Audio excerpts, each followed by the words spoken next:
Bismillah. Assalamualaikum warahmatullahi wabarakatuh. Innal hamdalillah nahmaduhu wa nasta'inuhu wa nastaghfiruh wa na'udzu billahi min shururi anfusina wa min sayyiati a'malina. May yahdihillahu fala mudilla lahu wa may yudlil fala hadiya lahu. Asyhadu an la ilaha illallah wahdahu la syarika lahu wa asyhadu anna Muhammadan 'abduhu wa rasuluh.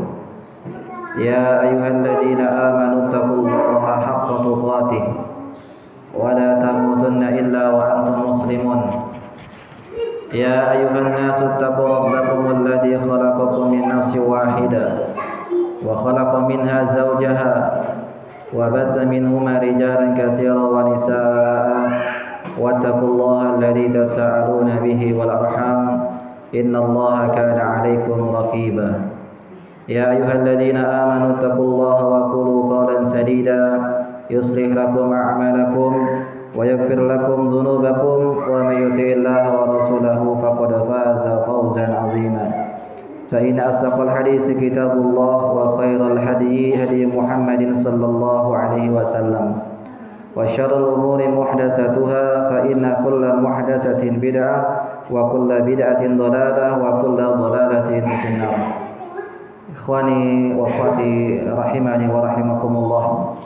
Senantiasa kita selalu bersyukur kepada Allah tabaraka wa taala Rabbul Izzati wal Jalalah yang hingga pada saat ini, pada malam hari ini kita masih diberikan oleh Allah Subhanahu wa taala kesempatan untuk bisa beraktivitas. Allah masih memberikan kepada kita kesempatan umur, nikmat kesempatan, kesehatan, sehingga kita bisa duduk di majelis ini. Semoga hadirnya di sini merupakan tanda-tanda daripada kebaikan yang Allah inginkan kepada kita semua. Yang mana Nabi kita mulia sallallahu alaihi wasallam bersabda, Man yuridillahu bihi khairan yufaqihu fid din. Barang siapa yang dikehendaki kebaikan oleh Allah, maka Allah akan pahamkan baginya urusan agama. Seorang hamba bila dikehendaki kebaikan oleh Allah Subhanahu wa taala, dia akan paham urusan agamanya. Dia akan tahu mana perbuatan dosa, mana perbuatan yang taat. Dia akan tahu bagaimana dia beragama, bagaimana dia menjalankan agamanya di atas muka bumi ini. Baik anak-anak, jangan ribut ke depan. Ke depan sini. Alzam, Imam, Ibnu, depan sini. Ya, cepat.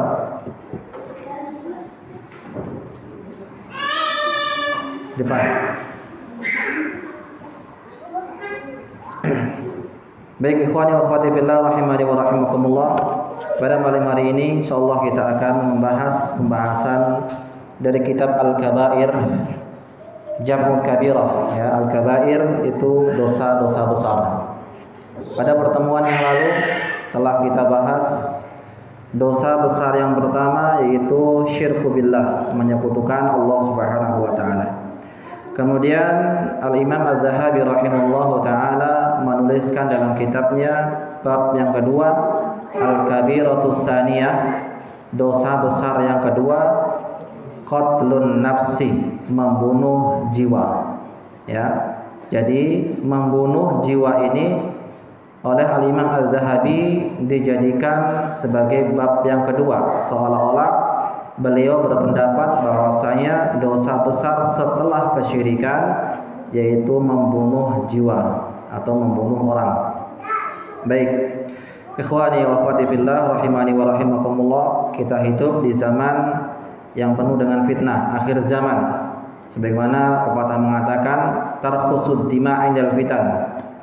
Darah itu menjadi murah ketika terjadinya berbagai macam fitnah. Ya, makanya dalam sebuah hadis Nabi sallallahu alaihi wasallam mengatakan, la ya'ti dunya hatta ya'ti 'alan nasi qaumun la yadril qatil fima qutila wa la yadril maqtul fima qutila. Akan hilang dunia ini, tidak hilang dunia ini kecuali akan datang nanti pada hari, pada suatu kaum di saat manusia yang membunuh tidak tahu kenapa dia harus membunuh, yang terbunuh juga tidak tahu kenapa dia harus dibunuh. Fima dzalika, kenapa demikian? Maka Rasulullah mengatakan al-haraj, yaitu banyaknya fitnah. Ya, sekarang ini kan seperti itu, mudah darah tertumpah. Kadang gara-gara urusan ya mulut adu mulut, lama-lama menjadi pertumpahan darah. Gara-gara urusan perut, perdagangan, jual beli, persaingan dengan saudaranya hingga pertumpahan darah. Gara-gara batas tanah hingga pertumpahan darah. Ini sudah dikabarkan oleh Rasulullah SAW akan hal demikian. Jadi kata beliau, wal qatilu wal maqtul finnar. Orang yang membunuh dan yang dibunuh sama-sama masuk ke dalam neraka. Waliyadzubillah. Maka penting kita sebagai orang Islam, Ahlus Sunnah wal Jamaah, untuk mempelajari bahayanya atau haramnya darah seorang muslim. Hukum asal darah manusia itu atau seorang muslim itu adalah haram untuk ditumpahkan. Ini asalnya ya. Jadi hukum asalnya darah seorang manusia, orang muslim itu haram ditumpahkan. Haram untuk dibunuh. Sebagaimana dalam sebuah hadis Nabi SAW bersabda, la yahillu li'imru muslim, tidak boleh, tidak halal darah seorang muslim illa bi ihda salas. Tidak boleh seorang itu menumpahkan darah seorang muslim kecuali dengan 3 perkara.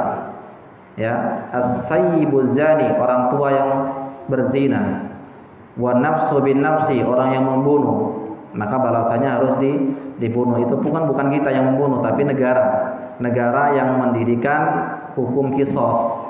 Bagi negara Indonesia tidak mendirikan hukum qisas, maka tidak boleh bagi kita perorangan atau kelompok kajian atau pemimpin ormas untuk memenggal kepala, tidak boleh, haram. Kemudian yang ketiga, wal fariqu mufaraqatul jamaah, orang yang keluar murtad dari agama Islam. Dan itu bukan kita perorangan yang untuk membunuhnya, tapi negara yang mendirikan hukum qisas. Jadi hukum asal darah seorang muslim itu haram. Baik, maka kita harus mengetahui bahaya membunuh jiwa seorang muslim atau membunuh jiwa yang diharamkan. Kalau membunuh seorang kafir saja diharamkan, terlebih lagi membunuh seorang muslim. Baik. Di sini penulis buku ini langsung membawakan firman Allah. Jadi dalam buku ini, kitab ini dibawakan hadis-hadis. Pertama dalil dari Al-Qur'an, kemudian dalil dari hadis Nabi SAW. Dan hadis ini dijelaskan beserta takhrijnya. Hadis ini sahih apa tidak dijelaskan di sini. Baik. Yang pertama kata beliau, qala Allah Ta'ala, Allah berfirman dalam surat An-Nisa ayat yang ke-93, wa man yaqtul mu'minan muta'ammidan fajaza'uhu jahannam khalidan fiha wa ghadiballahu alaihi wa la'anahu wa a'adda lahu 'adzaban 'azima. Barang siapa yang membunuh orang yang beriman dengan sengaja, balasannya ada 5 sekaligus. Yang pertama neraka jahanam, ya, jahanam baginya. Kemudian khalidan fiha, dia kekal selama-lamanya di dalam neraka jahanam tersebut. Wa ghadiballahu alaihi, lalu Allah murka kepadanya. Wa la'anahu, Allah melaknatnya, dan wa a'adda lahu 'adzaban 'azima, Allah siapkan baginya azab yang sangat besar. 5 sekaligus bagi orang yang membunuh 1 nyawa. Bagaimana kalau yang dibunuh itu puluhan nyawa? Ya, maka ini berbahaya. Ya, kesengsaraan di dunia dan di akhirat. Baik, di sini ada 5 balasan, yaitu neraka jahanam, dia kekal selama-lamanya. Kemudian Allah murka dan Allah melaknat. Laknat Allah itu artinya adalah ba'idun an rahmatillah, dijauhkan dari rahmat Allah Subhanahu wa taala. Wa la'anahu wa 'adalahu 'adzaban 'azima, Allah siapkan baginya azab yang sangat pedih, yang sangat besar. Ini yang pertama. Ya. Kemudian yang kedua, qala Allah Ta'ala, kemudian Al-Imam Adz-Dzahabi rahimahullahu taala membawakan firman Allah yang kedua dalam surah Al-Furqan ayat yang ke-67 sampai yang ke-70. Ya. Kata Allah Subhanahu wa taala, walladzina la yad'una ma'allah ilahan akhar. Di sini ayat ini disebut dengan ayat atau sifat ibadur rahman. Apa artinya ibadur rahman? Hambanya Allah, Rabb yang maha penyayang. Jadi kita semua ini kalau bisa mengikuti langkah-langkah dalam ayat ini, maka kita termasuk ibadur rahman, hambanya Allah, Rabb yang maha penyayang. Jadi predikat kita ya yang paling tinggi di sisi Allah itu adalah menjadi seorang hamba. Artinya apa? Kita menjadi budaknya Allah. Disuruh Allah begini ya kita ikut, dilarang Allah begini ya kita tinggalkan. Itu namanya hamba Allah, budak Allah, dan betapa nikmatnya menjadi budak Allah Subhanahu wa taala. Ya. Di sini disebutkan di antara sifat ibadur rahman, hambanya Allah, Rabb yang maha penyayang, adalah kata Allah orang-orang yang tidak menyembah bersama Allah sesembahan yang lain. Artinya orang tersebut tidak melakukan perbuatan kesyirikan. Ya, dia menyembah Allah tapi menyembah yang lain, itu namanya syirik. Dia meminta pertolongan kepada Allah tapi juga masih minta pertolongan kepada dukun. Sakit datang ke dukun, minta diobati dengan jampi-jampi, jimat-jimat, ya batu-batuan dan seterusnya. Dia minta kepada Allah, dia sholat, dia sedekah, dia zakat dan seterusnya, tapi ketika berdagang dia menggunakan jimat untuk pelaris. Ini juga namanya orang yang jatuh dalam perbuatan kesyirikan. Dan hal seperti ini masih sangat banyak sekali di antara kaum muslimin. Ya, ada juga yang memakai ilmu kebal, minta tolong kepada Allah. Memang dia sholat, tapi dia juga minta tolong kepada jin. Yaitu dengan apa? Dengan memakai ilmu kebal. Padahal Rasul sendiri pun tidak kebal. Mana buktinya? Buktinya adalah ketika Rasulullah perang Uhud. Di perang Uhud, gigi beliau tanggal, beliau berdarah. Sebaik-baik manusia di jagat raya ini, beliau tidak kebal. Lalu dari mana ilmu kebal itu? Kalau bukan dari golongan jin dan tentaranya, ya. Jadi di sini sifat ibadur rahman adalah mereka yang tidak menyekutukan Allah Subhanahu wa taala. Apalagi sifat ibadur rahman yang kedua, wala yaqtuluna nafsal lati harramallahu illa bil haqq, tidak membunuh jiwa yang diharamkan oleh Allah Subhanahu wa taala kecuali dengan hak. Ya. Tidak membunuh. Wala yaznun, tidak berzina. Ini sifat ibadur rahman, tidak berzina. Ya, wa may yaf'al dzalika yalqa asama. Kalau dia melakukan hal tersebut, maka dia termasuk orang yang berdosa. Kalau orang menggabungkan ini, ya, menggabungkan tiga ini, sudah dia melakukan kesyirikan, lalu dia membunuh orang, ya, seperti para tukang sihir, ya, melakukan kesyirikan, lalu menyantet, mematikan orang, dibunuh, maka kata Allah, zalika yalqa asama, orang tersebut mendapatkan dosa. Apa kata Allah? Yudha'af lahu al-adabu yaumal qiyamah, pada hari kiamat azabnya dilipat gandakan. Ya, ini bahaya sekali dosa seperti itu, dilipat gandakan. Jadi di antara sifat ibadah rahman, dia tidak melakukan kesyirikan, tidak membunuh, dan tidak berzina. Ya, kalau dia melakukan tersebut, maka dosanya sangat besar dan dilipat gandakan oleh Allah Subhanahu wa taala. Kecuali kata Allah, illa man taba wa amana wa amila shalihah, kecuali orang yang bertobat dan beriman dan beramal soleh. Kata Rasulullah sallallahu alaihi wasallam, ya, at-taibu minadz-dzanbi kama la dzanbalahu, orang yang bertaubat dari dosa seperti orang yang tidak berdosa. Ya, kita ketahui kita semua ini banyak dosanya, maka diwajibkan kita setiap hari untuk selalu bertaubat kepada Allah Subhanahu wa taala. Rasul kita sendiri pun dalam sehari bertaubat, ya, istaghfiru, berdoa, meminta ampun kepada Allah. Fa inni atubu 'alallahi wastaghfiru fi kulli yaumin mi'ata marrah. Minta ampunlah kalian kepada Allah, bertobatlah kepada Allah. Kenapa? Karena aku sendiri dalam sehari itu 100 kali beristighfar. Kita udah berapa kali beristighfar sehari ini? Ya, masa kita kalah sama Nabi? Nabi sendiri kan sudah diampuni dosa-dosanya, lah kita kan belum. Ya, inilah cerminan introspeksi. Mari kita berbanyak untuk bertaubat kepada Allah Subhanahu wa taala dan beramal soleh. Kemudian beliau membawakan firman Allah yang ketiga di dalam surat Al-Maidah ayat 32. Allah mengatakan man qatala nafsan bighairi nafsin aw fasadin fil ardi faka'annama qatalan nasa jami'a. Barang siapa yang membunuh orang yang tanpa berhak untuk dibunuh dan dia membuat kerusakan di atas muka bumi ini, maka seolah-olah dia telah membunuh seluruh manusia. Membunuh satu jiwa berarti dia seolah telah membunuh seluruh manusia di atas muka bumi ini. Ini bahayanya orang yang membunuh orang lain tanpa hak untuk dibunuh. Dan Ahlus Sunnah itu sangat hati-hati dalam masalah darah. Kalau ada kelompok Islam yang dia kok suka menghalalkan darah, mengkafirkan kaum muslimin, yakinlah dia bukan Ahlus Sunnah wal Jamaah, dia bukan kelompok Islam yang benar. Ya, ingat itu. Kita Ahlus Sunnah wal Jamaah sangat menghargai darah kaum muslimin. Baik, kemudian beliau melanjutkan ayat yang selanjutnya. Beliau membawakan firman Allah Subhanahu wa taala di dalam surat At-Takwir ayat yang ke-8 dan ke-9 bercerita tentang Allah mengatakan wa idal mau'udatu su'ilat, dan ketika bayi-bayi perempuan itu ditanya, ya, bi ayyidan bin qutilat, atas dosa apa kok dia dibunuh.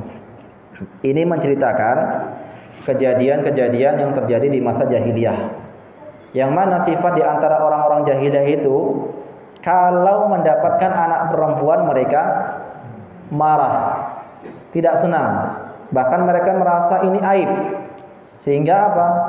Mereka mengkuburkan bayinya hidup-hidup. Ini di antara sifat orang-orang jahiliyah dahulu. Makanya Allah katakan di dalam surat An-Nahl ayat yang ke-58 59, Allah mengatakan wa idza busyira ahaduhum bil unsa dhalla wajhuhu muswaddan wa huwa kadhim. Kalau salah seorang di antara mereka diberikan anak perempuan, wajah mereka menjadi hitam dan merah karena marah. Enggak suka dengan anak perempuan. Ya. Yatawara minal qaumi min su'in ma busyira bihi ayumsikuhu ala hunin aw yadussuhu fit turab. Dia bersembunyi dari kaumnya. Dia antara dua pilihan. Mempertahankan anak perempuan tapi menanggung malu, atau menguburkan anak perempuan dalam keadaan hidup-hidup. Ini sifat orang jahiliyah. Ya, tidak suka dengan anak perempuan. Jadi kalau lahir anak perempuan, dia marah, bahkan terkadang membunuh anaknya hidup-hidup. Dan ini masyhur diceritakan tentang kisah-kisah para nabi terdahulu, ya. Ikhwani wa akhwati fillah, kita harus tahu, ya, bahwasanya laki-laki dan perempuan itu bukan kehendak kita, ya, tapi kehendak Allah Subhanahu wa taala. Lihat Allah berfirman dalam surat Asy-Syura ayat 49. Allah mengatakan lillahi mulkus samawati wal ard. Kepunyaan Allah yang ada di langit dan yang ada di bumi. Yakhluqu ma yasha. Allah menciptakan sesuai apa yang Ia kehendaki. Yahabu liman yasha'u inasa wa yahabu liman yasha'u dzukur. Allah berkehendak memberikan anak perempuan dan Allah berkehendak memberikan kepadanya anak laki-laki. Itu kehendak Allah, bukan kehendak kita. Kita mungkin berusaha, ya, secara teori mungkin dengan seperti ini mudah-mudahan keluar anak perempuan atau laki-laki. Tapi Allah sendiri yang menentukan, bukan kita. Makanya Allah katakan lillahi mulkus samawati wal ard. Kepunyaan Allah yang di langit dan di bumi beserta isinya ini, termasuk anak-anak kita, itu kepunyaan Allah Subhanahu wa taala. Dan Allah menciptakan sesuai dengan apa yang Ia kehendaki. Allah berkehendak memberikan kepada si fulan anak laki-laki, si fulan anak perempuan, ya. Wa yahabu liman yasha. Au yuzawwijuhum dhukranan aw inasa. Dan terkadang Allah itu berkehendak memberikan kepada seorang itu pasangan suami istri anak laki-laki dan perempuan, ya. Waya, dan Allah berkehendak menjadikan dia apa? Seorang perempuan itu mandul. Dia dalam surah Asy-Syura 49 dan 50. Jadi ini harus kita ketahui. Jangan kita nanti diberi anak perempuan marah. Dia diberi anak perempuan laki-laki nggak senang, mintanya perempuan, dan seperti itu ya. Padahal laki-laki perempuan itu adalah anugerah dari Allah Subhanahu wa taala yang terkadang kita tidak mengetahui hikmahnya. Makanya Allah katakan dalam Al-Qur'an, "Asa an takrahu syai'an wa huwa khairul lakum wa asa an tuhibbu syai'an wa huwa syarrul lakum." Bisa jadi yang engkau anggap benci itu atau yang kau benci itu terbaik untuk dirimu. Sebaliknya bisa jadi yang engkau anggap itu baik ternyata itu buruk bagimu. Wallahu ya'lamu wa antum la ta'lamun. Allah mengetahui dan engkau tidak mengetahui. Ya, ini firman Allah Subhanahu wa taala. Jadi inilah kenapa diantaranya orang-orang jahiliyah membunuh anak-anak perempuan, dikarenakan mereka merasa malu ketika lahir seorang perempuan. Zaman jahiliyah orang perempuan itu seperti barang dagangan ya, nggak ada harganya. Nah ketika datang Islam, perempuan dimuliakan perempuan, dipakaikan jilbab, dihormati, dinikahi dengan terhormat dan seterusnya. Inilah ya agama Islam mengangkat derajat perempuan ya, tidak merendahkannya. Baik. Kemudian Al-Imam Az-Zahabi rahimallahu taala melanjutkan. Beliau membawakan hadis Nabi sallallahu alaihi wasallam, "Ijtanibus sab'al mubiqat." Jauhilah oleh kalian 7 dosa besar yang membinasakan. Pada pertemuan lalu telah kita bacakan ada 7 dosa besar yang membinasakan. Apa saja? Asyirku billah. Yang kedua, as-sihru, sihir. Yang ketiga, membunuh jiwa, wa qatlun nafs. Yang keempat, wa aklu riba, memakan riba. Yang kelima, wa aklu mal yatim, memakan harta anak yatim. Yang keenam, ya yatawalli yaumaz zahf, lari dari medan peperangan. Yang ketujuh, ya wal qadafal muhsanatil mu'minatil ghafilat, menuduh wanita yang baik-baik sebagai wanita pelacur ya. Ini bahaya, dosa besar membinasakan. Di sini disebutkan jauhilah oleh kalian 7 dosa yang membinasakan. Fadzakara qatlan nafsil lati haramullah. Dan Imam Az-Zahabi menyebutkan yaitu membunuh jiwa yang diharamkan untuk dibunuh, termasuk dosa yang sangat membinasakan. Baik. Ikhwani wa akhwati fillah rahimani wa rahimakumullah, beliau pada poin yang selanjutnya membawakan hadis Nabi sallallahu alaihi wasallam.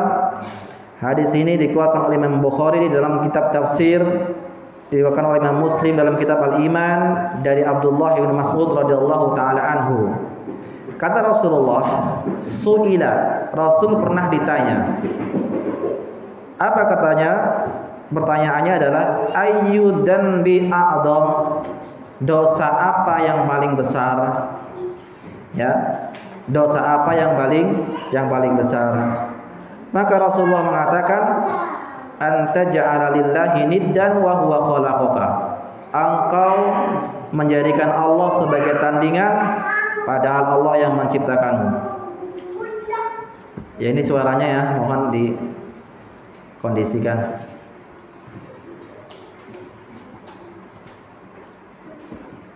Baik, saya ulangi lagi. Rasul ditanya oleh seorang sahabat, dosa apakah yang paling besar? Maka Rasul mengatakan, anta ja'ala lillahi niddan wa huwa khalaqaka. Engkau menjadikan Allah sebagai tandingan padahal Dialah yang menciptakanmu. Summa ayy, kemudian apa lagi ya Rasulullah? Qala an taqtula waladaka khasyata an yut'ama maka. Engkau membunuh anakmu karena engkau takut dia akan makan bersamamu. Takut miskin gara-gara punya anak banyak. Ya, kan ada seperti itu kan programnya, 2 saja cukup. Takut nanti nggak bisa ngasih nafkah. Ini orang yang imannya sangat lemah, jauh dari keimanan kepada Allah. Padahal setiap anak itu sudah membawa rezeki masing-masing. Makanya Allah katakan dalam dalam Al-Qur'an, Allah katakan wala taqtulu auladakum khasyata imlaq. Jangan kau bunuh anakmu karena takut ya kemiskinan, takut nggak bisa ngasih makan. Nahnu narzuquhum wa iyyakum. Kamilah yang akan memberikan rezeki kepada mereka dan kalian. Ya. Ini Allah yang memberikan rezeki kepada anak-anak kita. Bukan kita. Kita hanya perantara saja mencari ya. Jadi sini jangan membunuh anak. Jadi membunuh seorang anak itu dosanya sangat besar. Qila ai, kemudian apa lagi wahai Rasulullah? Antuzani halilata jarika, engkau berzina dengan istri tetanggamu. Ya. Baik, di sini ada 3 dosa besar. Yang pertama syirik kepada Allah, yang kedua membunuh anak dikarenakan takut dia akan makan bersamamu, takut mengurangi jatah beras di rumah, lalu dibunuh. Dan sekarang ini wal'iyadzubillah, kadang seorang laki-laki muda-mudi perempuan, laki-laki berzina karena takut malu dengan saudaranya, malu dengan tetangganya, akhirnya dibuang, dilempar, kemudian ditaruh di semak-semak atau ditaruh di sungai. Ada yang meninggal, ada yang selamat. Ini orang-orang waliyadzubillah kalau dia tahu dosanya sangat besar. Kalau dia membunuh jiwa yang diharamkan, maka dia seolah-olah telah membunuh seluruh manusia. Makanya membunuh anak itu seperti seorang yang sedang hamil. Katakanlah seorang hamil, kalau dia hamilnya sudah mencapai 6 bulan, lalu dia periksa ke dokter, katakan dokter ini sudah tahu dengan ilmiah, kata dokternya, ini kalau anakmu terus dipertahankan, bisa jadi dia akan mati beserta ibunya. Bagaimana kita solusinya? Boleh nggak kita menguburkan? Boleh kita aborsi? Boleh nggak? Hah? Boleh nggak? Misalnya ada seorang perempuan hamil, umurnya sudah 6 bulan, lalu datang ke dokter periksa, kata dokter ini anak dalam kandungan kalau diteruskan ini berbahaya, bisa membunuh ibunya atau bisa mati kedua-duanya. Gimana? Boleh kita aborsi nggak? Hah? Boleh nggak kita aborsi?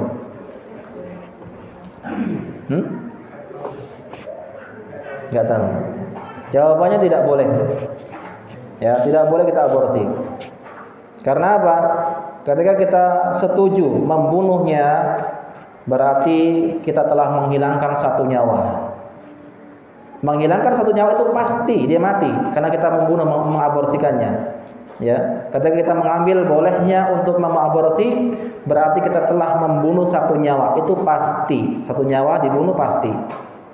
Tapi kalau kita biarkan sambil berusaha, ya, sampai dia besar, maka tidak pasti. Bisa jadi Allah menyelamatkan orang tuanya, bisa jadi juga salah satunya anaknya yang selamat. Ya, bisa jadi anaknya yang selamat, bisa jadi orang tuanya yang selamat. Tapi kalau kita pastikan membunuh, mengaborsi yang anak sudah 6 bulan, maka itu sudah pasti kita pembunuh. Tapi kalau kita biarkan, pertahankan, yang nanti yang meninggal bisa jadi adalah ibunya atau anaknya, nah itu belum pasti. Ya, maka tidak boleh kita menggugurkan yang seperti itu. Baik. Dan di sini, ikhwan dan akhwati fillah, beliau menyebutkan dosa besar yang ketiga adalah berzina dengan istri tetangga. Ini hati-hati, ya. Orang yang berzina dengan perempuan di desa lain, di kota lain, katakanlah di negara lain, itu dosanya besar. Maka ketika ia berzina dengan istri tetangganya jauh lebih besar. Kenapa? Karena dia menggabungkan beberapa perkara. Yang pertama, dia telah merusak hubungan suami istri. Dia telah merusak hak tetangga. Ya, yang pertama dia telah merusak hubungan suami istri. Padahal merusak hubungan suami istri termasuk dosa besar. Namanya dalam istilahnya takhbib. Takhbib. Nabi mengatakan man habbaba ala imratin man khabbaba imra'atin laisa minna man khabbaba imra'atin ala zaujiha.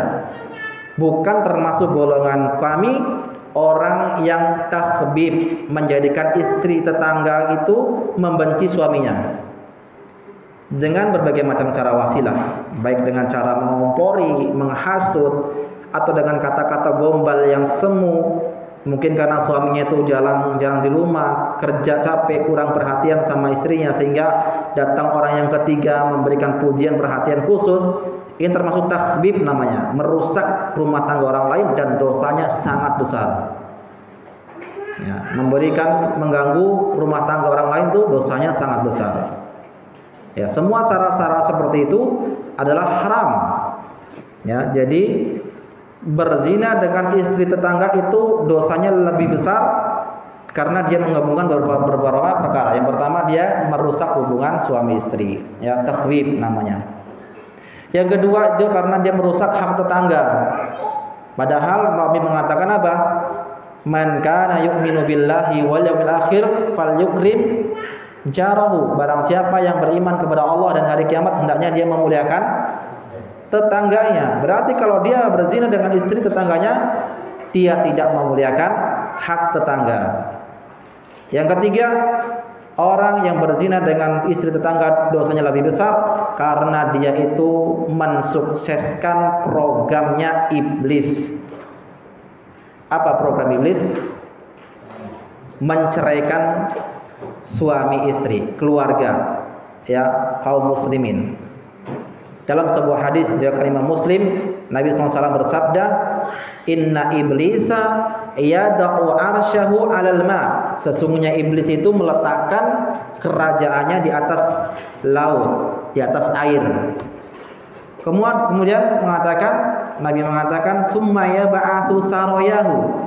Dan setiap hari iblis itu mengerahkan, mengutus tentara-tentaranya dari karangan setan, jin, ya, karangan setan. Lalu apa? Fa'adhamuhu manzilatan a'dhamuhu fitnah. Yang paling besar kedudukannya dengan iblis itu, yang paling besar fitnahnya kepada manusia, yang paling besar gangguannya kepada manusia.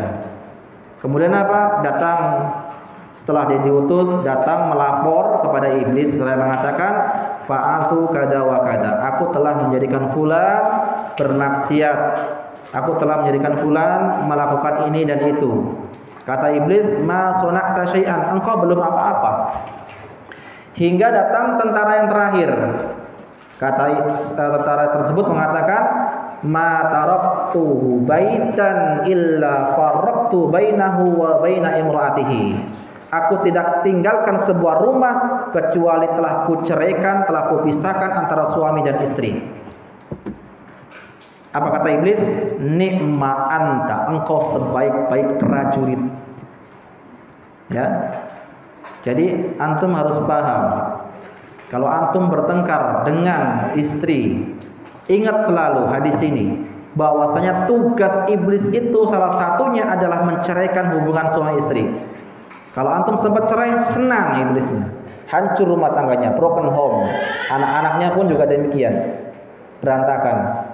Dan itu tujuan. Kalau rumah tangga sudah berantakan, agamanya pun berantakan. Agama sudah berantakan, apalagi perempuannya sudah berantakan, tatanan kehidupan kemasyarakat juga akan berantakan. Dari awalnya adalah dari keluarga. Jadi orang yang berzina dengan istri tetangganya itu dosanya lebih besar karena dia mensukseskan programnya iblis. Ya. Hati-hati antum. Jaga betul istri antum, ya. Sama siapa chattingannya, sama siapa ngobrolnya. Jangan biarkan, ya, orang-orang mengganggu melorongnya. Itu dia. Jadi dia mengumpulkan 3 perkara. Dia mensukseskan program iblis, kemudian dia merusak hubungan suami istri, takhbib namanya, dan dia tidak menjaga hak sebagai tetangga. Ya. Makanya Rasulullah SAW itu melarang kita untuk apa? Nabi mengatakan kita tidak boleh untuk berjabat tangan dengan lawan jenis, laki-laki perempuan yang bukan mahram. Kata Nabi SAW, inilah usahifun nisa, aku tidak berjabat tangan dengan para wanita. Nabi pun mengatakan, la an yuqtana ahadukum ra'su ahadukum bi mikhyatin min hadid khairun lahu min an yamas samra'atan la tahila lahu. Seorang itu kepalanya ditusuk dengan besi, dengan jarum, ya, itu lebih baik daripada dia menyentuh perempuan yang bukan mahramnya. Dan terkadang kita itu terkendalanya ketika apa? Di hari raya. Bingung kita hari raya ini. Gimana kita, orang tuh minta salaman, ya. Tapi memang betul kita harus berusaha. Kalau sekali 2 kali kita berusaha untuk meninggal tersebut, insya Allah kedepannya mereka tidak mau lagi. Sudah tahu dia nggak mau salaman teman lawan jenis. Ya. Ini makanya kita dilarang seperti itu, ya. Kemudian apa? Di antara wasilah menuju perzinahan itu jabat tangan, kemudian apa lagi? Chattingan dengan lawan jenis, berduaan, safar bareng, berduaan dalam satu ruangan tempat kerja. Nah, ini hati-hati. Cinta lokasi kan orang bilang ya. Seperti itu. Hati-hati, itu sarana-sarana menuju perzinahan. Makanya kalau dalam suatu kantor dipisah laki-laki perempuannya. Ini berbahaya. Kemudian apa lagi? Ya berkholawat dan seterusnya, safar. Makanya apalagi terkadang ini perzinahan terjadi, sesuatu yang terjadi itu tidak sadar antara seorang dengan ipar. Bukan super ipar ya. Ipar, tahu ipar ya? Kita punya istri kita punya adik. Ya. Adik itu namanya ipar, adik ipar. Terkadang perzinahan itu terjadi seperti itu. Kenapa? Karena masyarakat kita itu terkadang menganggap ipar itu saudaranya suami. Memang saudara, tapi tidak boleh, bukan mahram. Tidak boleh baginya untuk berjabat tangan, haram. Kata Nabi SAW, alhammu maut. Ipar itu adalah kematian. Maka antum jangan percaya dengan ipar antum, atau jangan tinggalkan istri antum dengan abang antum. Misalnya abang antum mau datang ya, dek saya mau datang ke rumah. Antum di rumah, yang ada di rumah istri antum. Oh silakan, nggak apa-apa, masuk ke rumah. Jangan, nggak boleh kita memasukkan di rumah berduaan istri kita dengan abang ipar atau dengan iparnya, dengan abang kita misalnya, tidak boleh. Ya, ini terjadi perzinahan. Makanya ada kadang-kadang suami punya istri, istrinya punya adik. Jadi suaminya ini berzina dengan adik istrinya. Terjadi, ya. Seperti itu karena dia menganggap remeh ipar itu. Padahal alhammu maut. Ipar itu adalah kematian. Atau harus jaga betul-betul, ya. Jangan percaya dengan laki-laki siapapun yang masuk dalam rumah kita. Nah, itu langkah-langkah menuju perzinahan. Di sini disebutkan dosa besar yang ada 3, membunuh anak, kemudian berzina, dan itu yang pertama adalah kesyirikan. Yang ke-10 atau poin selanjutnya, beliau membawakan sebuah hadis yang diriwayatkan oleh Imam Al-Bukhari dalam kitab Al-Iman, Imam Muslim dalam kitab Fitan, dari hadis Abu Bakrah radhiyallahu ta'ala anhu. Beliau bersabda, "Idal taqal muslimani bi sayfihima." Apabila dua orang muslim bertemu dengan membawa pedang, maksudnya bertengkar, berkelahi, fal qatilu wal maqtul finnar. Orang yang membunuh dan yang dibunuh sama-sama masuk neraka. Para sahabat bertanya, hadal qatil fama balul maqtul. Ini orang yang membunuh, ialah wajar dia masuk neraka. Lalu bagaimana orang yang dibunuh tadi? Orang yang membunuh itu wajar masuk neraka. Lalu bagaimana dengan orang yang dibunuh? Kenapa dia masuk neraka? Kata Rasulullah, innahu kanu harisan ala qatli sahibihi. Bahwasanya orang yang terbunuh tadi, dia bersemangat juga ingin membunuh lawannya. Ya, jadi niatnya ingin membunuh itu sudah dihitung dosa, sehingga keduanya sama-sama masuk ke dalam neraka. Yang dibunuh, yang membunuh masuk neraka, dan yang dibunuh pun masuk neraka. Karena niat yang orang yang membunuh tadi, ya yang terbunuh tadi adalah ingin membunuh lawannya. Ya. Namun berbeda halnya nanti dengan misalnya begal, itu lain lagi ceritanya ya. Begal itu dalam sebuah hadis yang kita akan ceritakan di sini ya. Baik, sebelum itu nanti kita akan ceritakan. Kita lanjutkan dulu. Jadi yang membunuh masuk neraka, yang dibunuh juga masuk neraka karena niat dia adalah membunuh lawannya. Kemudian beliau membawakan sebuah hadis yang lainnya, hadis yang diriwayatkan oleh Imam Ahmad dalam musnadnya, Imam Al-Hakim dalam Mustadrak, Ibnu Majah dalam kitab Ad-Diyat, dari salah seorang sahabat Nabi Uqbah bin Amir radhiyallahu ta'ala anhu. Nabi mengatakan, la yazalul mar'u fi fushatin min dinihi ma lam yatanadda bidamin haram. Seorang itu dalam keluasan rahmat Allah selama dia tidak menumpahkan darah yang diharamkan. Artinya apa? Ketika seorang itu belum pernah membunuh, rahmat Allah itu luas kepadanya. Namun jika ia sudah membunuh, rahmat Allah sempit kepadanya. Jadi dia seolah-olah hidup itu tidak dirahmati oleh Allah Subhanahu wa taala, tidak disayangi oleh Allah, jauh dari rahmat Allah ya. Baik. Yang selanjutnya beliau membawakan hadis yang lain. Hadis yang diriwayatkan oleh Imam Bukhari dalam kitab Al-Ilmu, Imam Muslim dalam kitab Al-Iman. Dari hadis Jarir bin Abdullah radhiyallahu taala anhu, Nabi mengatakan la tarji'u ba'di kuffaran. Jangan kalian kembali menjadi kafir. Jangan kalian kembali menjadi kafir. Kenapa sebabnya? Yadribu ba'dukum riqaba ba'din. Karena kalian membunuh, memotong leher salah satu di antara kalian, saling membunuh intinya. Ya, ini tidak boleh. Dan ini perbuatan dosa yang sangat besar. Kemudian dalam hadis yang lain, hadis yang diriwayatkan dari Imam An-Nasa'i, kemudian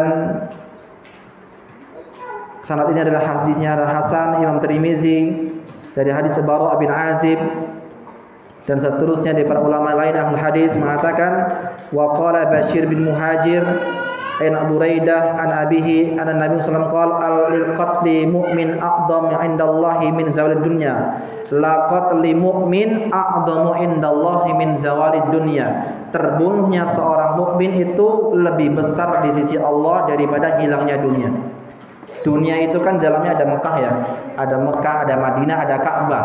Nah, hilangnya nyawa seorang muslim karena terbunuh itu jauh lebih besar daripada hancurnya dunia ini. Padahal Ka'bah tempat yang mulia, padahal Mekah tempat yang mulia, padahal Madinah tempat yang mulia, bahkan sebaik-baik tempat yang dicintai oleh Rasulullah SAW dan dicintai oleh Allah Subhanahu Wa Taala adalah Mekah dan Madinah. Namun itu jauh lebih besar lagi jika yang terbunuh seorang yang beriman. Nah, ini betapa besarnya darah manusia. Kita tidak boleh sembarangan dalam membunuh, ya, mengkafirkan orang. Ini berbahaya hukumnya. Baik. Kemudian di dalam hadis yang lain Nabi mengatakan la yazalul mar'i fi fushatin min dinihi ma lan yusib daman haram. Ini semakna dengan hadis tadi. Jadi seorang itu dalam keadaan keluasan rahmat Allah selama dia belum menumpahkan darah. Lalu beliau membawakan hadis yang lain, hadis yang diriwayatkan Imam Bukhari dalam kitab Ad-Diyat, hadis diriwayatkan Imam Muslim dalam kitab Al-Qasamah dari Abdullah bin Mas'ud radhiyallahu taala anhu. Rasul bersabda, "Awwalu ma yuqda bainan nasi fid dima." Hal yang pertama kali akan dihisab antara manusia itu dalam masalah darah. Tapi kok di sana ada hadis yang lain, Nabi mengatakan awwalu ma yuhasabu bihi amrul yaumil qiyamah as-shalah. Hal yang pertama kali akan dihisab oleh Allah Subhanahu wa taala adalah masalah salat. Tapi di sini kok masalah darah? Mana yang benar? Mana yang benar? Mana dahulu, salat atau darah? Masalah darah. Mana dahulu salat yang akan dihisab atau darah dulu yang akan dihisab? Masalah darah. Tapi tadi yang pertama, hadis yang pertama masalah darah, hadis yang kedua masalah salat. Mana ini yang benar? Hah? Jawabannya adalah kalau hubungan dia dengan Allah, salatnya dulu akan dihisab, ditanya terlebih dahulu sebelum amalan yang lain. Kalau hubungan dia antara manusia, masalah darah. Kalau dia sudah membunuh darah, nah, sudah akan dihisab. Makanya nanti berhari kiamat dalam sebuah hadis, ya, batang pada hari kiamat yaji'ur rajul, akan datang pada hari kiamat akhidan biyadi rajul, dengan membawa tangan saudaranya. Lalu ia mengatakan, ya ay Rabbi huwa qatalani, wahai Allah, dia itu membunuhku. Allah mengatakan, lima qatalahu, kenapa engkau membunuhnya? Lalu orang tersebut mengatakan, qataltuhu litakuna izzata lillah, aku membunuhnya agar kemuliaan itu hanya milik Allah. Maka Allah katakan, innahali, sesungguhnya kemuliaan itu hanyalah milik Allah Subhanahu wa taala. Datang orang yang kedua, seraya mengatakan, wahai Rabb, membawa tangan orang yang membunuh. Lalu orang tersebut mengatakan, ya Allah, huwa qatalani, dia membunuhku. Allah mengatakan, lima qatalahu, kenapa engkau membunuhnya?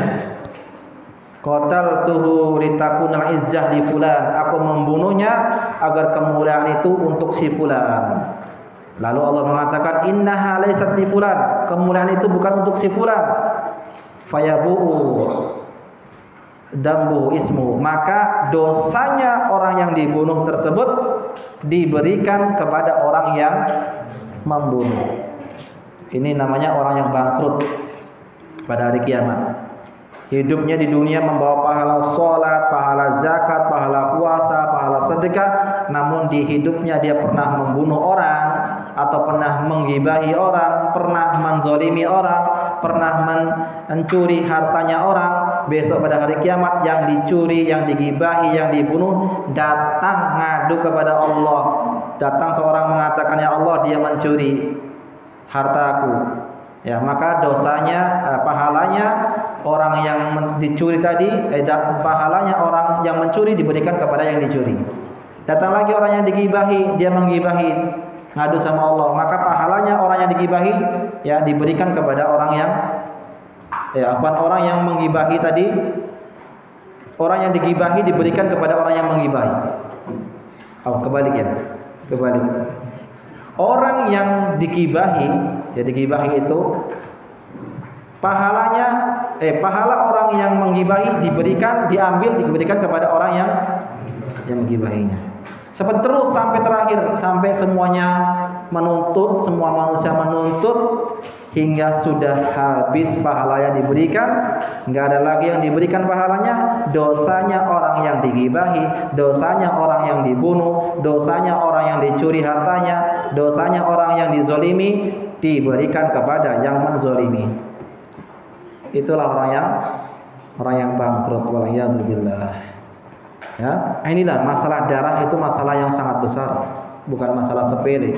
Dia akan dihisab pertama kali oleh Allah Subhanahu wa taala ya, sebelum amal-amal yang lain. Kalau hubungan dia dengan Allah, masalah salat. Hubungan dia dengan manusia, masalah darah. Insyaallah kita akan lanjutkan setelah salat Isya, dan insyaallah kita bahas tentang bolehkah kita membunuh begal ya. Boleh ya kita membunuh begal. Baik, wassallallahu ala Muhammadin wa alihi washabihi ajma'in walhamdulillahirabbil alamin.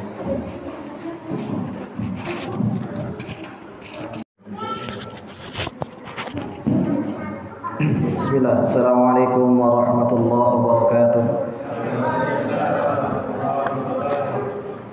Innal hamdalillah nahmaduhu wa nasta'inuhu wa nastaghfiruh wa na'udzu billahi min shururi anfusina wa min sayyiati a'malina. May yahdihillahu fala mudilla lahu wa may yudlil fala hadiya lahu.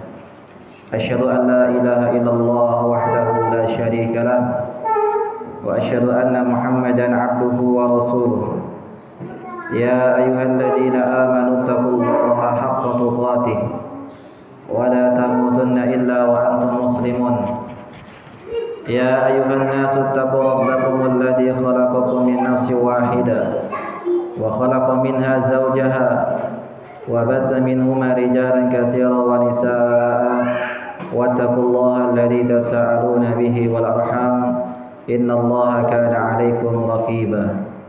Ya ayyuhalladzina amanu taqullaha wa qulu qawlan sadida yuslih lakum a'malakum wa yaghfir lakum dhunubakum wa may yuti'illaha wa rasulahu faqad faza fawzan 'azima. Fa inna asdaqal hadits kitabullah wa khairal hadyi hadyi Muhammadin sallallahu alaihi wasallam wa syarrul umuri muhdatsatuha fa inna kulla muhdatsatin bid'ah wa kulla bid'atin dhalalah wa kulla dhalalatin finnar. Ikhwani wa akhwati rahimani wa rahimakumullah. Senantiasa kita selalu bersyukur kepada Allah tabaraka wa taala, Rabbul Izzati wal Jalalah, yang hingga pada saat ini, pada malam hari ini kita masih diberikan oleh Allah Subhanahu wa taala kesempatan untuk bisa beraktivitas. Allah masih memberikan kepada kita kesempatan umur, nikmat kesempatan, kesehatan, sehingga kita bisa duduk di majelis ini. Semoga hadirnya di sini merupakan tanda-tanda daripada kebaikan yang Allah inginkan kepada kita semua. Yang mana Nabi kita mulia sallallahu alaihi wasallam bersabda, man yuridillahu bihi khairan yufaqihu fid din. Barang siapa yang dikehendaki kebaikan oleh Allah, maka Allah akan pahamkan baginya urusan agama. Seorang hamba bila dikehendaki kebaikan oleh Allah Subhanahu wa taala, dia akan paham urusan agamanya.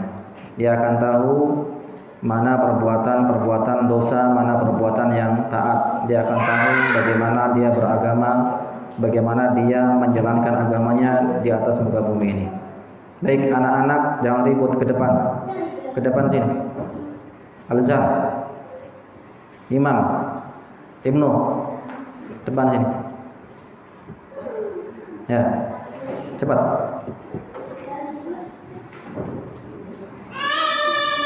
Depan.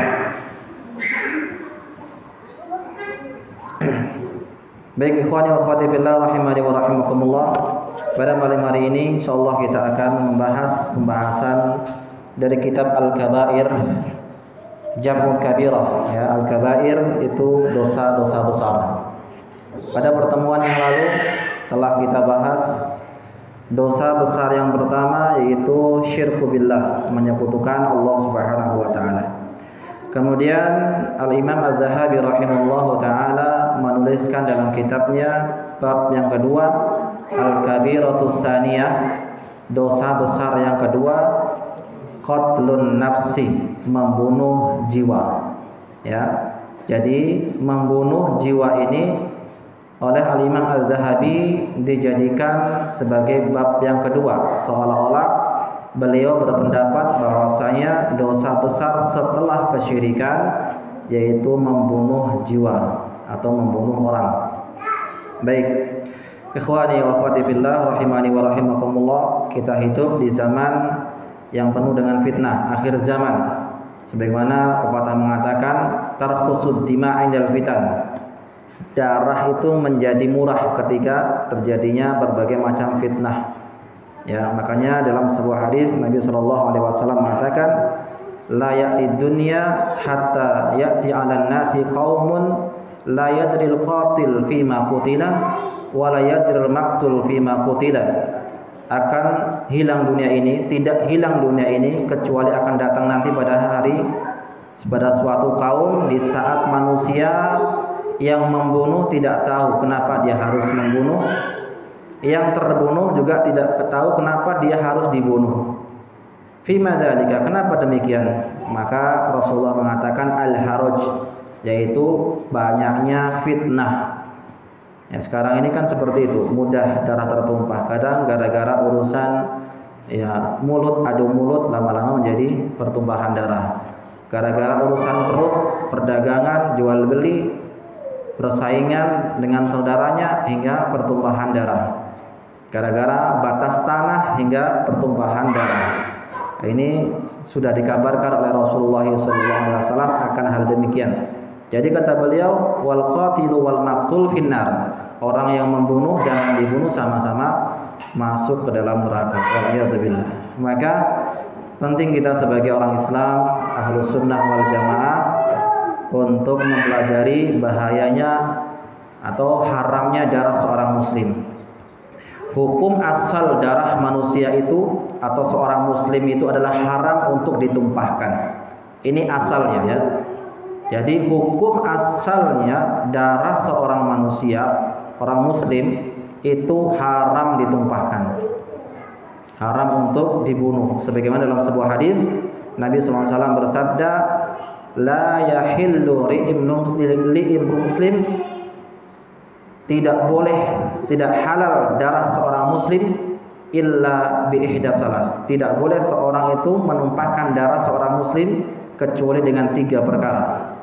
Ya, as-sayyibu zani, orang tua yang berzina, wa nafsu bin nafsi, orang yang membunuh, maka balasannya harus dibunuh. Itu bukan kita yang membunuh, tapi negara yang mendirikan hukum qisas.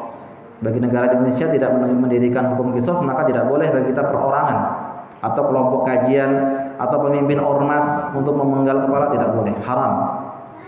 Kemudian yang ketiga, wal fariqu mufaraqatul jamaah, orang yang keluar murtad dari agama Islam, dan itu bukan kita perorangan yang untuk membunuhnya, tapi negara yang mendirikan hukum qisas. Jadi hukum asal darah seorang muslim itu haram.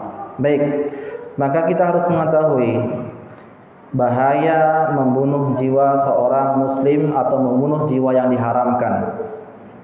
Kalau membunuh seorang kafir saja diharamkan, terlebih lagi membunuh seorang muslim. Baik. Di sini penulis buku ini langsung membawakan firman Allah. Jadi dalam buku ini, kitab ini dibawakan hadis-hadis. Pertama dalil dari Al-Qur'an, kemudian dalil dari hadis Nabi sallallahu alaihi wasallam. Dan hadis ini dijelaskan beserta takhrijnya. Hadis ini sahih apa tidak dijelaskan di sini. Baik. Yang pertama kata beliau, qala Allah Ta'ala, Allah berfirman dalam surat An-Nisa ayat yang ke-93, wa man yaqtul mu'minan muta'ammidan fajaza'uhu jahannam khalidan fiha wa ghadiballahu alaihi wa la'anahu wa a'adda lahu 'adzaban 'azima. Barang siapa yang membunuh orang yang beriman dengan sengaja, balasannya ada 5 sekaligus. Yang pertama neraka jahanam, ya, jahanam baginya. Kemudian khalidan fiha, dia kekal selama-lamanya di dalam neraka jahanam tersebut. Wa ghadiballahu alaihi, lalu Allah murka kepadanya. Wa la'anahu, Allah melaknatnya. Dan wa a'adda lahu 'adzaban 'azima, Allah siapkan baginya azab yang sangat besar. 5 sekaligus bagi orang yang membunuh 1 nyawa. Bagaimana kalau yang dibunuh itu puluhan nyawa? Ya, maka ini berbahaya. Ya, kesengsaraan di dunia dan di akhirat. Baik, di sini ada 5 balasan, yaitu neraka jahanam, dia kekal selama-lamanya. Kemudian Allah murka dan Allah melaknat. Laknat Allah itu artinya adalah ba'idun an rahmatillah, dijauhkan dari rahmat Allah Subhanahu wa taala. Wa la'anahu wa 'adalahu 'adzaban 'azima, Allah siapkan baginya azab yang sangat pedih, yang sangat besar. Ini yang pertama. Ya. Kemudian yang kedua, qala Allah Ta'ala, kemudian Al-Imam Adz-Dzahabi rahimallahu taala membawakan firman Allah yang kedua dalam surah Al-Furqan ayat yang ke-67 sampai yang ke-70. Ya. Kata Allah Subhanahu wa taala, walladzina la yad'una ma'allah ilahan akhar. Di sini ayat ini disebut dengan ayat atau sifat ibadur rahman. Apa artinya ibadur rahman? Hambanya Allah, Rabb yang Maha Penyayang. Jadi kita semua ini kalau bisa mengikuti langkah-langkah dalam ayat ini, maka kita termasuk ibadur rahman, hambanya Allah, Rabb yang Maha Penyayang. Jadi predikat kita ya yang paling tinggi di sisi Allah itu adalah menjadi seorang hamba. Artinya apa? Kita menjadi budaknya Allah. Disuruh Allah begini ya kita ikut, dilarang Allah begini ya kita tinggalkan. Itu namanya hamba Allah, budak Allah. Dan betapa nikmatnya menjadi budak Allah Subhanahu wa taala. Ya. Di sini disebutkan di antara sifat ibadur rahman, hambanya Allah, Rabb yang Maha Penyayang, adalah kata Allah orang-orang yang tidak menyembah bersama Allah sesembahan yang lain. Artinya orang tersebut tidak melakukan perbuatan kesyirikan. Ya, dia menyembah Allah tapi menyembah yang lain, itu namanya syirik. Dia meminta pertolongan kepada Allah tapi juga masih minta pertolongan kepada dukun. Sakit datang ke dukun, minta diobati dengan jampi-jampi, jimat-jimat, ya batu-batuan dan seterusnya. Dia minta kepada Allah, dia sholat, dia sedekah, dia zakat dan seterusnya, tapi ketika berdagang dia menggunakan jimat untuk pelaris. Ini juga namanya orang yang jatuh dalam perbuatan kesyirikan. Dan hal seperti ini masih sangat banyak sekali di antara kaum muslimin. Ya, ada juga yang memakai ilmu kebal, minta tolong kepada Allah. Memang dia sholat, tapi dia juga minta tolong kepada jin. Yaitu dengan apa? Dengan memakai ilmu kebal. Padahal Rasul sendiri pun tidak kebal. Mana buktinya? Buktinya adalah ketika Rasulullah perang Uhud. Di perang Uhud, gigi beliau tanggal, beliau berdarah. Sebaik-baik manusia di jagat raya ini, beliau tidak kebal. Lalu dari mana ilmu kebal itu? Kalau bukan dari golongan jin dan tentaranya, ya. Jadi di sini sifat ibadur rahman adalah mereka yang tidak menyekutukan Allah Subhanahu wa taala. Apalagi sifat ibadur rahman yang kedua, wala yaqtuluna nafsal lati harramallahu illa bil haqq, tidak membunuh jiwa yang diharamkan oleh Allah Subhanahu wa taala kecuali dengan hak. Ya. Tidak membunuh. Wala yaznun, tidak berzina. Ini sifat ibadur rahman, tidak berzina. Ya, wa may yaf'al dzalika yalqa asama. Kalau dia melakukan hal tersebut, maka dia termasuk orang yang berdosa. Kalau orang menggabungkan ini, ya, menggabungkan tiga ini, sudah dia melakukan kesyirikan, lalu dia membunuh orang, ya, seperti para tukang sihir, ya, melakukan kesyirikan, lalu menyantet, mematikan orang, dibunuh, maka kata Allah, zalika yalqu asama, orang tersebut mendapatkan dosa. Apa kata Allah? Yudha'af lahu al-adabu yaumal qiyamah, pada hari kiamat azabnya dilipat gandakan. Ya, ini bahaya sekali dosa seperti itu, dilipat gandakan. Jadi di antara sifat ibadah rahman, dia tidak melakukan kesyirikan, tidak membunuh, dan tidak berzina. Ya, kalau dia melakukan tersebut, maka dosanya sangat besar dan dilipat gandakan oleh Allah Subhanahu wa taala. Kecuali kata Allah, illa man taba wa amana wa amila salihah, kecuali orang yang bertobat dan beriman dan beramal soleh. Kata Rasulullah sallallahu alaihi wasallam, ya, at-taibu minadz-dzanbi kamala dan balahu, orang yang bertaubat dari dosa seperti orang yang tidak berdosa. Ya. Kita ketahui kita semua ini banyak dosanya, maka diwajibkan kita setiap hari untuk selalu bertaubat kepada Allah Subhanahu wa taala. Rasul kita sendiri pun dalam sehari bertaubat, ya. Istaghfiru, berdoa, berminta ampun kepada Allah. Fa inni atubu 'alallahi wastaghfiru fi kulli yaumin mi'ata marrah. Minta ampunlah kalian kepada Allah, bertobatlah kepada Allah. Kenapa? Karena aku sendiri dalam sehari itu 100 kali beristighfar. Kita udah berapa kali beristighfar sehari ini? Ya, masa kita kalah sama Nabi? Nabi sendiri kan sudah diampuni dosa-dosanya, lah kita kan belum. Ya, inilah cerminan introspeksi. Mari kita berbanyak untuk bertaubat kepada Allah Subhanahu wa taala dan beramal soleh. Kemudian beliau membawakan firman Allah yang ketiga di dalam surat Al-Maidah ayat 32. Allah mengatakan, man qatala nafsan bighairi nafsin aw fasadin fil ardi faka'annama qatala an-nasa jami'a. Barang siapa yang membunuh orang yang tanpa berhak untuk dibunuh, dan dia membuat kerusakan di atas muka bumi ini, maka seolah-olah dia telah membunuh seluruh manusia. Membunuh satu jiwa berarti dia seolah telah membunuh seluruh manusia di atas muka bumi ini. Ini bahayanya orang yang membunuh orang lain tanpa hak untuk dibunuh. Dan Ahlus Sunnah itu sangat hati-hati dalam masalah darah. Kalau ada kelompok Islam yang dia kok suka menghalalkan darah, mengkafirkan kaum muslimin, yakinlah dia bukan Ahlus Sunnah wal Jamaah, dia bukan kelompok Islam yang benar. Ya, ingat itu. Kita Ahlus Sunnah wal Jamaah sangat menghargai darah kaum muslimin.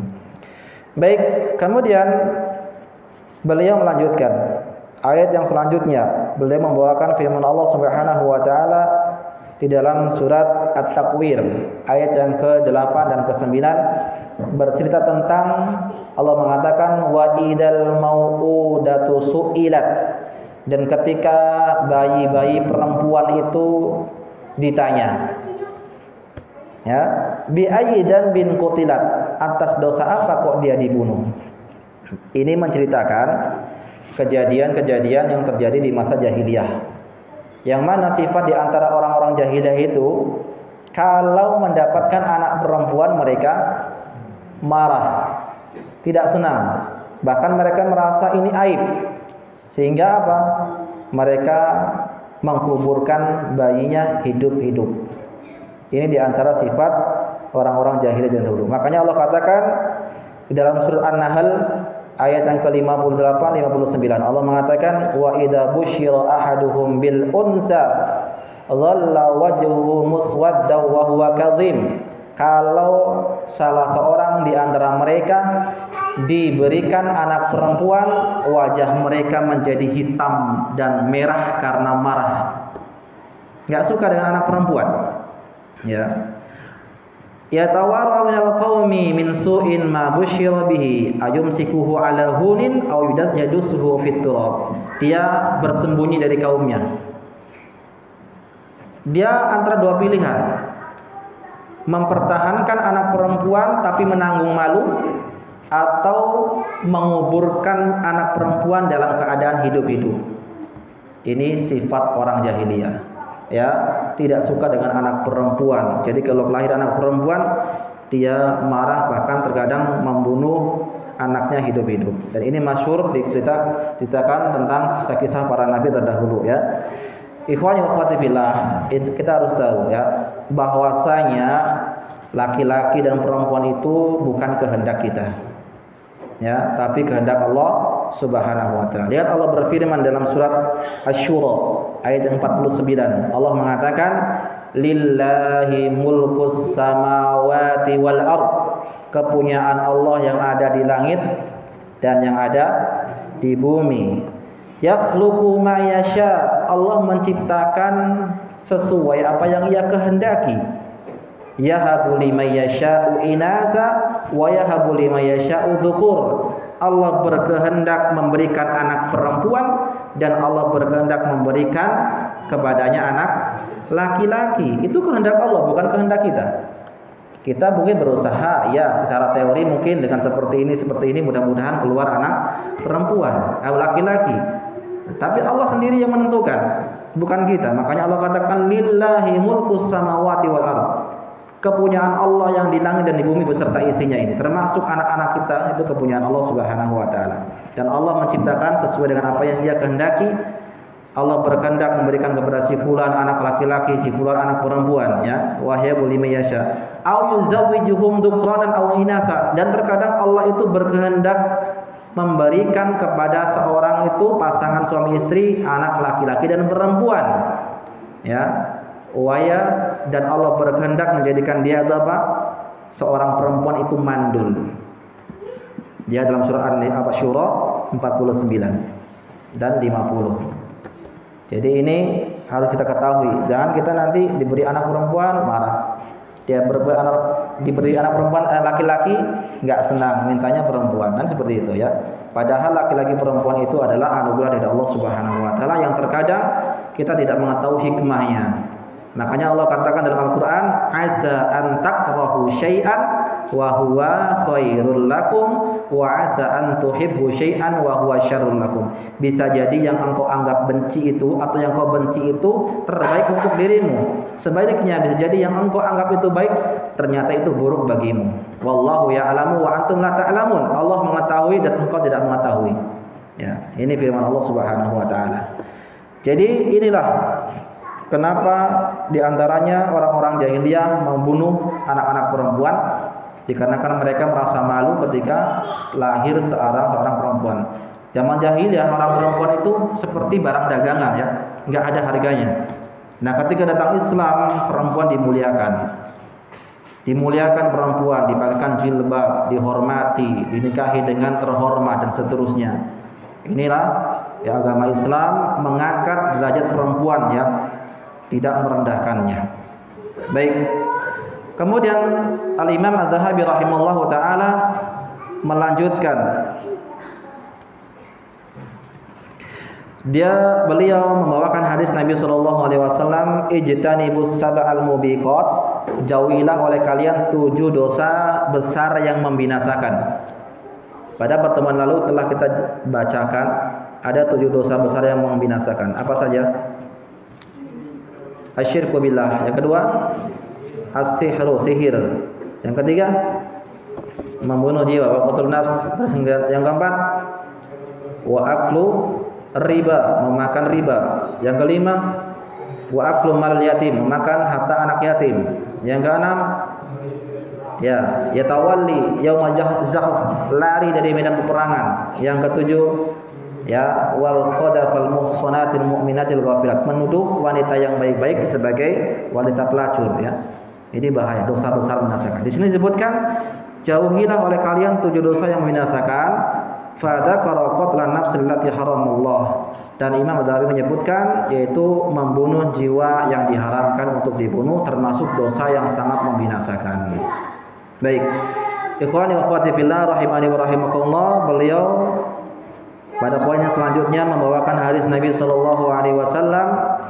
Hadis ini dikeluarkan oleh Imam Bukhari di dalam kitab tafsir, diriwayatkan oleh Imam Muslim dalam kitab Al-Iman dari Abdullah bin Mas'ud radhiyallahu taala anhu. Kata Rasulullah, su'ila, Rasul pernah ditanya. Apa katanya? Pertanyaannya adalah ayyu dzanbi a'dzam? Dosa apa yang paling besar? Ya. Dosa apa yang paling besar?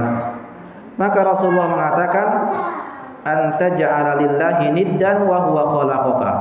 Engkau menjadikan Allah sebagai tandingan padahal Allah yang menciptakanmu. Ya, ini suaranya ya, mohon dikondisikan.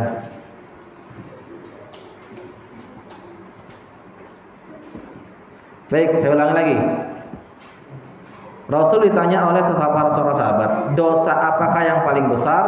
Maka Rasul mengatakan, anta ja'ala lillahi niddan wa huwa khalaqaka.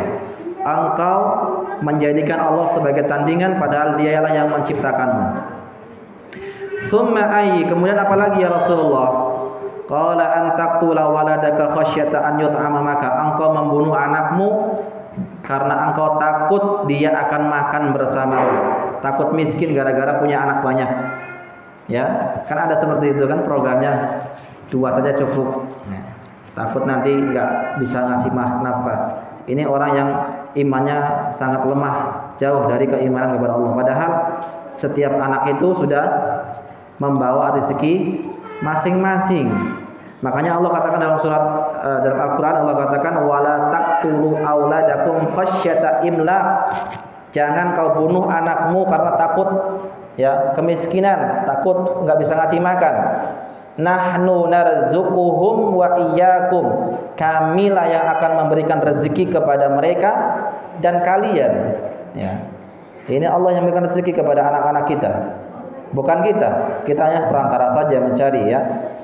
Jadi sini jangan membunuh anak. Jadi membunuh seorang anak itu dosanya sangat besar. Qila ai, kemudian apa lagi wahai Rasulullah? Antuzani halilata jarika. Engkau berzina dengan istri tetanggamu. Ya. Baik, di sini ada 3 dosa besar. Yang pertama syirik kepada Allah, yang kedua membunuh anak dikarenakan takut dia akan makan bersamamu, takut mengurangi jatah beras di rumah lalu dibunuh. Dan sekarang ini wal'iyadzubillah, kadang seorang laki-laki muda-mudi perempuan laki-laki berzina karena takut malu dengan saudaranya, malu dengan tetangganya, akhirnya dibuang, dilempar, kemudian ditaruh di semak-semak atau ditaruh di sungai. Ada yang meninggal, ada yang selamat. Ini orang-orang wal'iyadzubillah kalau dia tahu dosanya sangat besar. Kalau dia membunuh jiwa yang diharamkan, maka dia seolah-olah telah membunuh seluruh manusia. Makanya membunuh anak itu seperti seorang yang sedang hamil. Katakanlah seorang hamil, kalau dia hamilnya sudah mencapai 6 bulan, lalu dia periksa ke dokter, katakan dokter ini sudah tahu dengan ilmiah, kata dokternya, ini kalau anakmu terus dipertahankan, bisa jadi dia akan mati beserta ibunya. Bagaimana kita solusinya? Boleh nggak kita menggugurkan? Boleh kita aborsi? Boleh nggak? Hah? Boleh nggak? Misalnya ada seorang perempuan hamil, umurnya sudah 6 bulan, lalu datang ke dokter periksa, kata dokter ini anak dalam kandungan kalau diteruskan ini berbahaya, bisa membunuh ibunya atau bisa mati kedua-duanya. Gimana? Boleh kita aborsi nggak? Hah? Boleh nggak kita aborsi?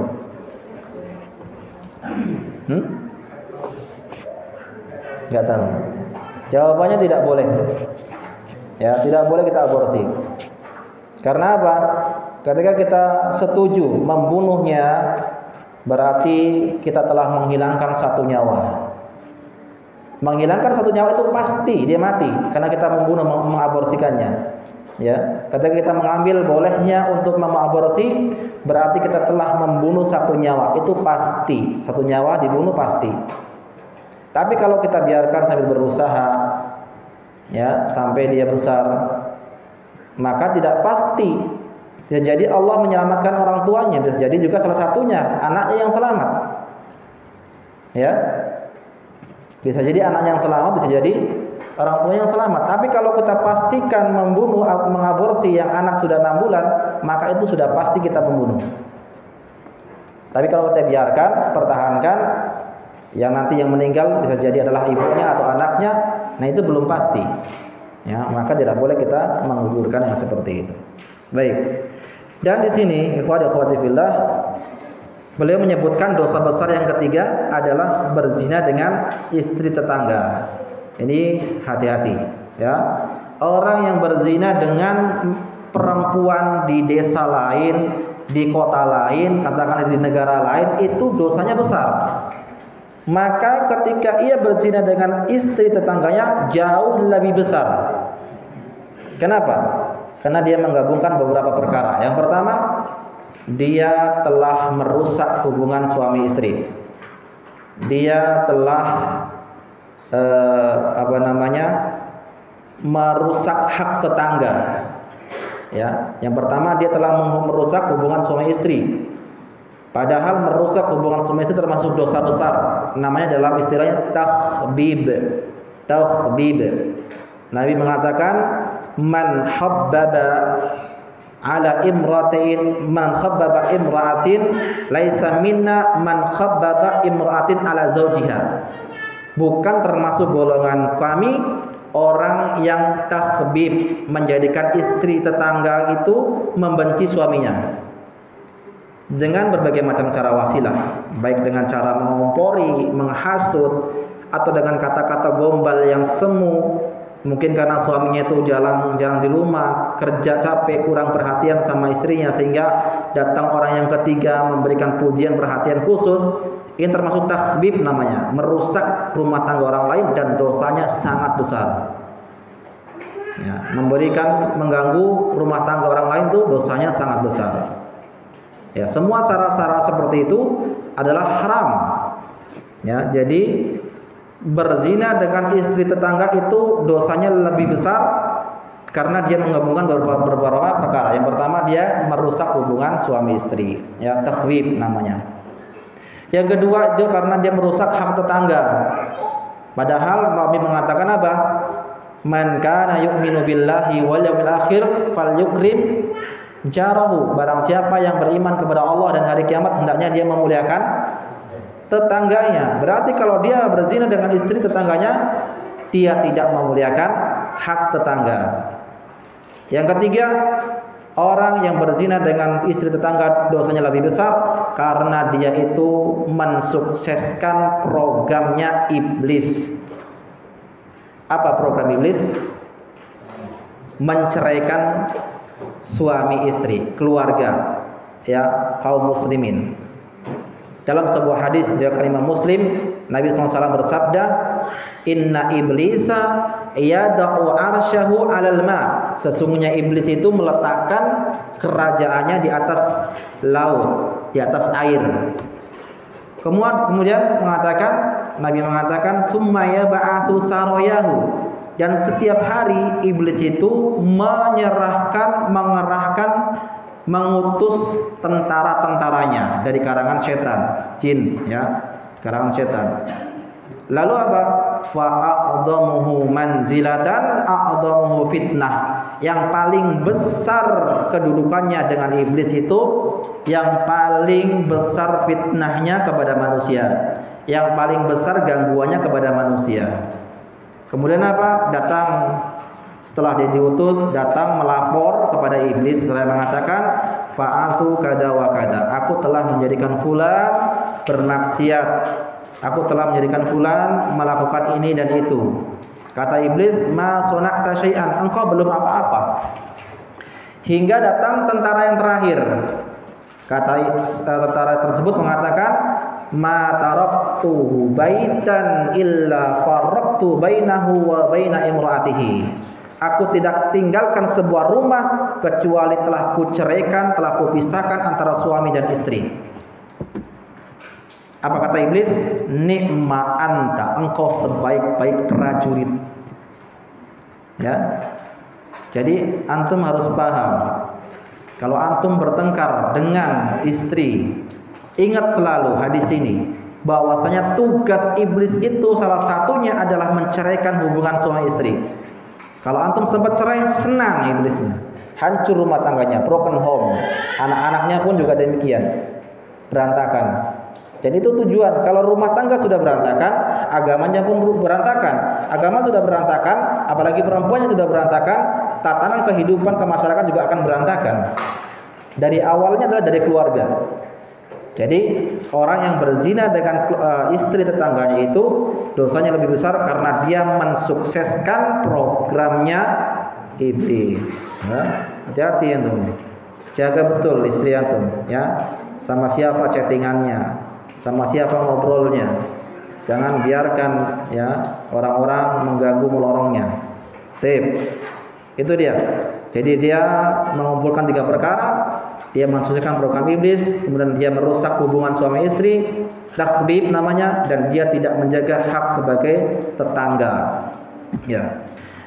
Makanya Rasulullah SAW itu melarang kita untuk apa? Nabi mengatakan kita tidak boleh untuk berjabat tangan dengan lawan jenis, laki-laki atau perempuan yang bukan mahram. Kata Nabi SAW, inilah usahifun nisa, aku tidak berjabat tangan dengan para wanita. Nabi pun mengatakan, la an yuqtana ahadukum ra'su ahadukum bimikhyatin min hadid khairun lahu min an yamas samra'atan la tahilal lahu.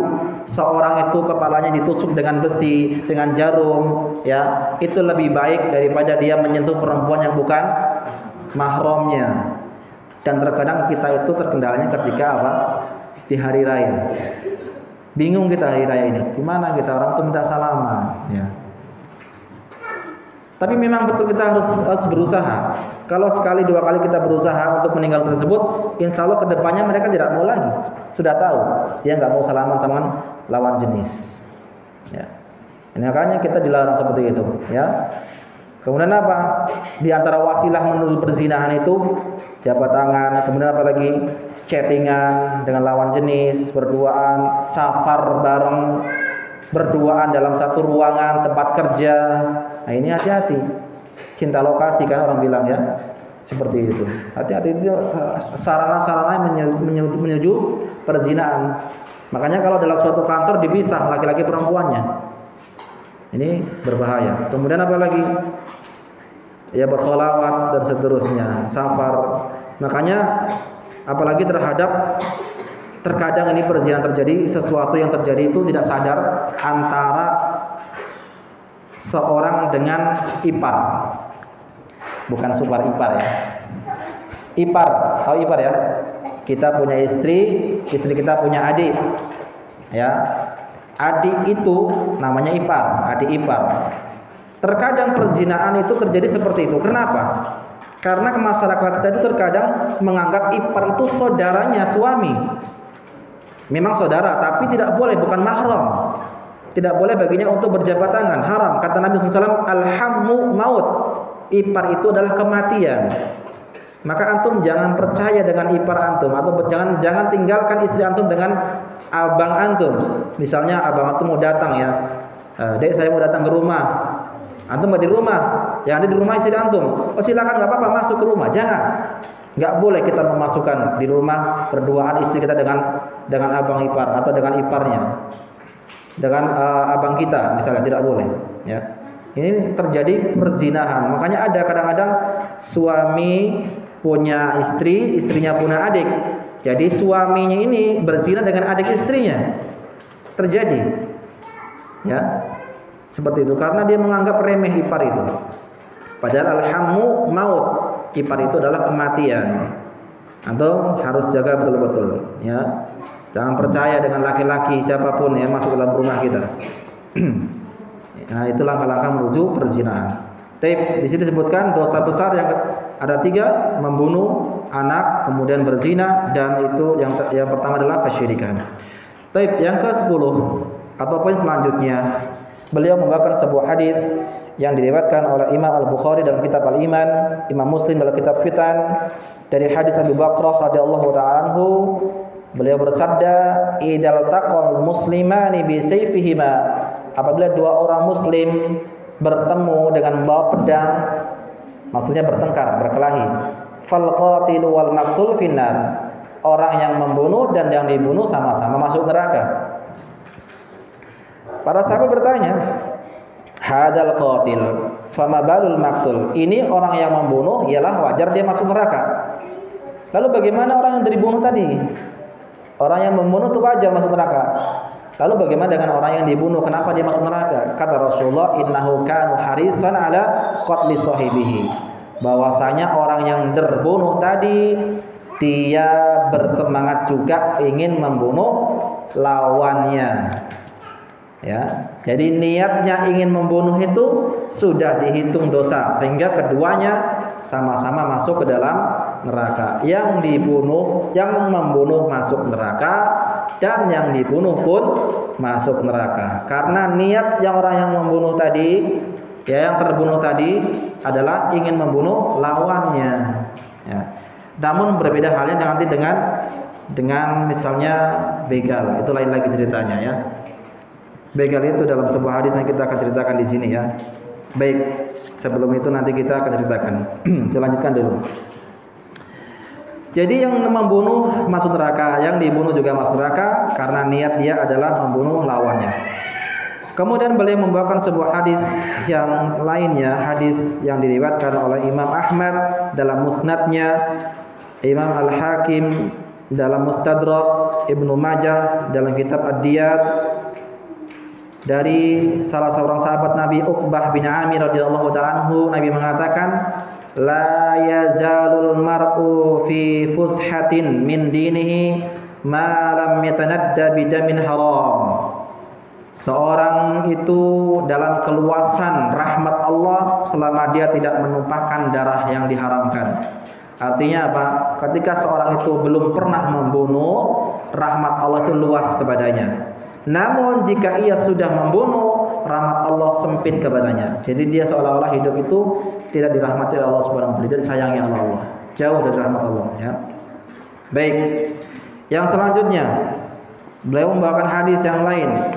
Hadis yang diriwayatkan oleh Imam Bukhari dalam kitab Al-Ilmu, Imam Muslim dalam kitab Al-Iman. Dari hadis Jarir bin Abdullah radhiyallahu taala anhu, Nabi mengatakan, la tarji'u ba'di kuffaran. Jangan kalian kembali menjadi kafir. Jangan kalian kembali menjadi kafir. Kenapa sebabnya? Yadribu ba'dukum riqaba ba'din. Karena kalian membunuh, memotong leher salah satu di antara kalian, saling membunuh intinya. Ya, ini tidak boleh. Dan ini perbuatan dosa yang sangat besar. Kemudian dalam hadis yang lain, hadis yang diriwayatkan dari Imam An-Nasa'i, kemudian sanad ini adalah hadisnya Hasan, Imam Tirmizi dari hadis Bara bin Azib, dan seterusnya dari para ulama lain ahli hadis mengatakan, wa qala Bashir bin Muhajir an Abu Buraidah an abihi anna Nabi sallallahu alaihi wasallam qala al qatli mu'min a'dhamu 'indallahi min zawalid dunya. La qatli mu'min a'dhamu 'indallahi min zawalid dunya. Terbunuhnya seorang mukmin itu lebih besar di sisi Allah daripada hilangnya dunia. Dunia itu kan dalamnya ada Mekah ya, ada Mekah, ada Madinah, ada Ka'bah. Nah, hilangnya nyawa seorang muslim karena terbunuh itu jauh lebih besar daripada hancurnya dunia ini. Padahal Ka'bah tempat yang mulia, padahal Mekah tempat yang mulia, padahal Madinah tempat yang mulia, bahkan sebaik-baik tempat yang dicintai oleh Rasulullah SAW dan dicintai oleh Allah Subhanahu Wa Taala adalah Mekah dan Madinah. Namun itu jauh lebih besar lagi jika yang terbunuh seorang yang beriman. Nah, ini betapa besarnya darah manusia. Kita tidak boleh sembarangan dalam membunuh, ya, mengkafirkan orang, ini berbahaya hukumnya. Baik. Kemudian di dalam hadis yang lain Nabi mengatakan la yazalul mar'i fi fushatin min dinihi ma lan yusib daman haram. Ini semakna dengan hadis tadi. Jadi seorang itu dalam keadaan keluasan rahmat Allah selama dia belum menumpahkan darah. Lalu beliau membawakan hadis yang lain, hadis yang diriwayatkan Imam Bukhari dalam kitab Ad-Diyat, hadis yang Imam Muslim dalam kitab Al-Qasamah dari Abdullah bin Mas'ud radhiyallahu taala anhu. Rasul bersabda, awwalu ma yuqda bainan nasi fid dima. Hal yang pertama kali akan dihisab antara manusia itu dalam masalah darah. Tapi kok di sana ada hadis yang lain, Nabi mengatakan awwalu ma yuhasabu bihi amrul yaumil qiyamah as-shalah. Hal yang pertama kali akan dihisab oleh Allah Subhanahu wa taala adalah masalah salat.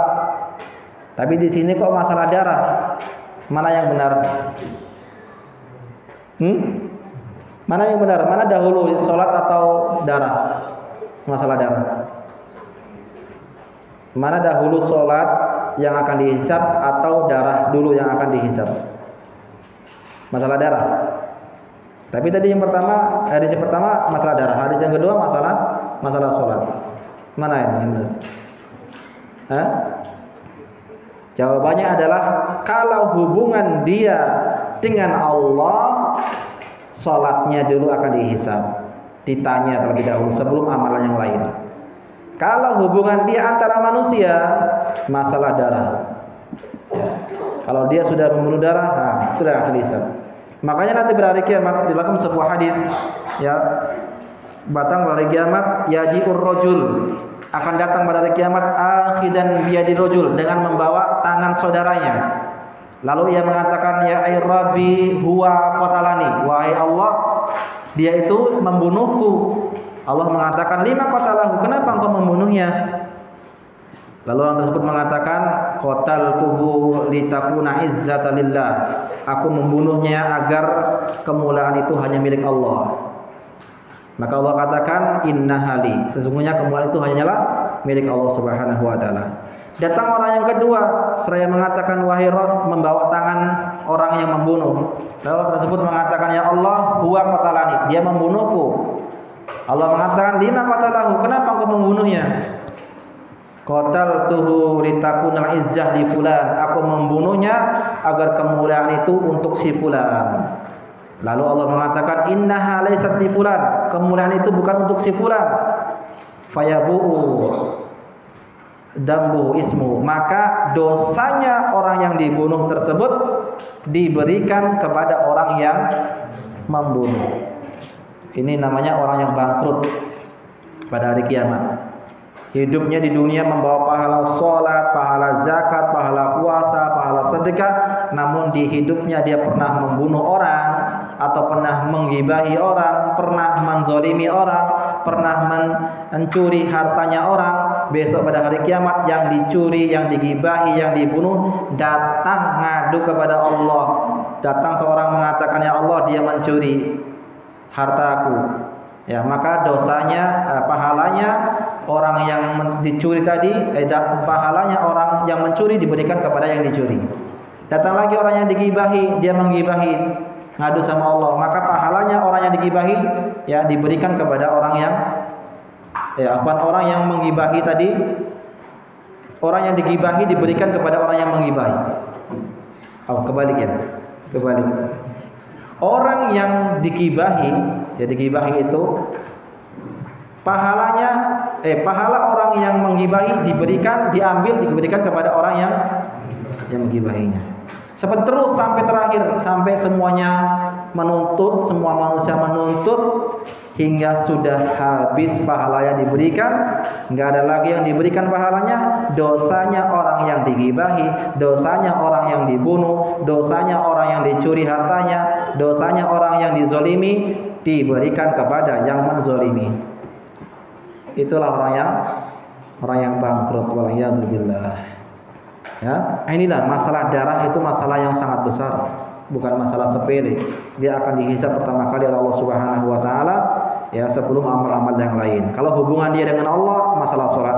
Hubungan dia dengan manusia, masalah darah. Insyaallah kita akan lanjutkan setelah sholat Isya, dan insyaallah kita bahas tentang bolehkah kita membunuh begal, ya. Boleh ya kita membunuh begal. Baik, wassallallahu ala Muhammadin wa alihi washabihi ajma'in walhamdulillahirabbil alamin.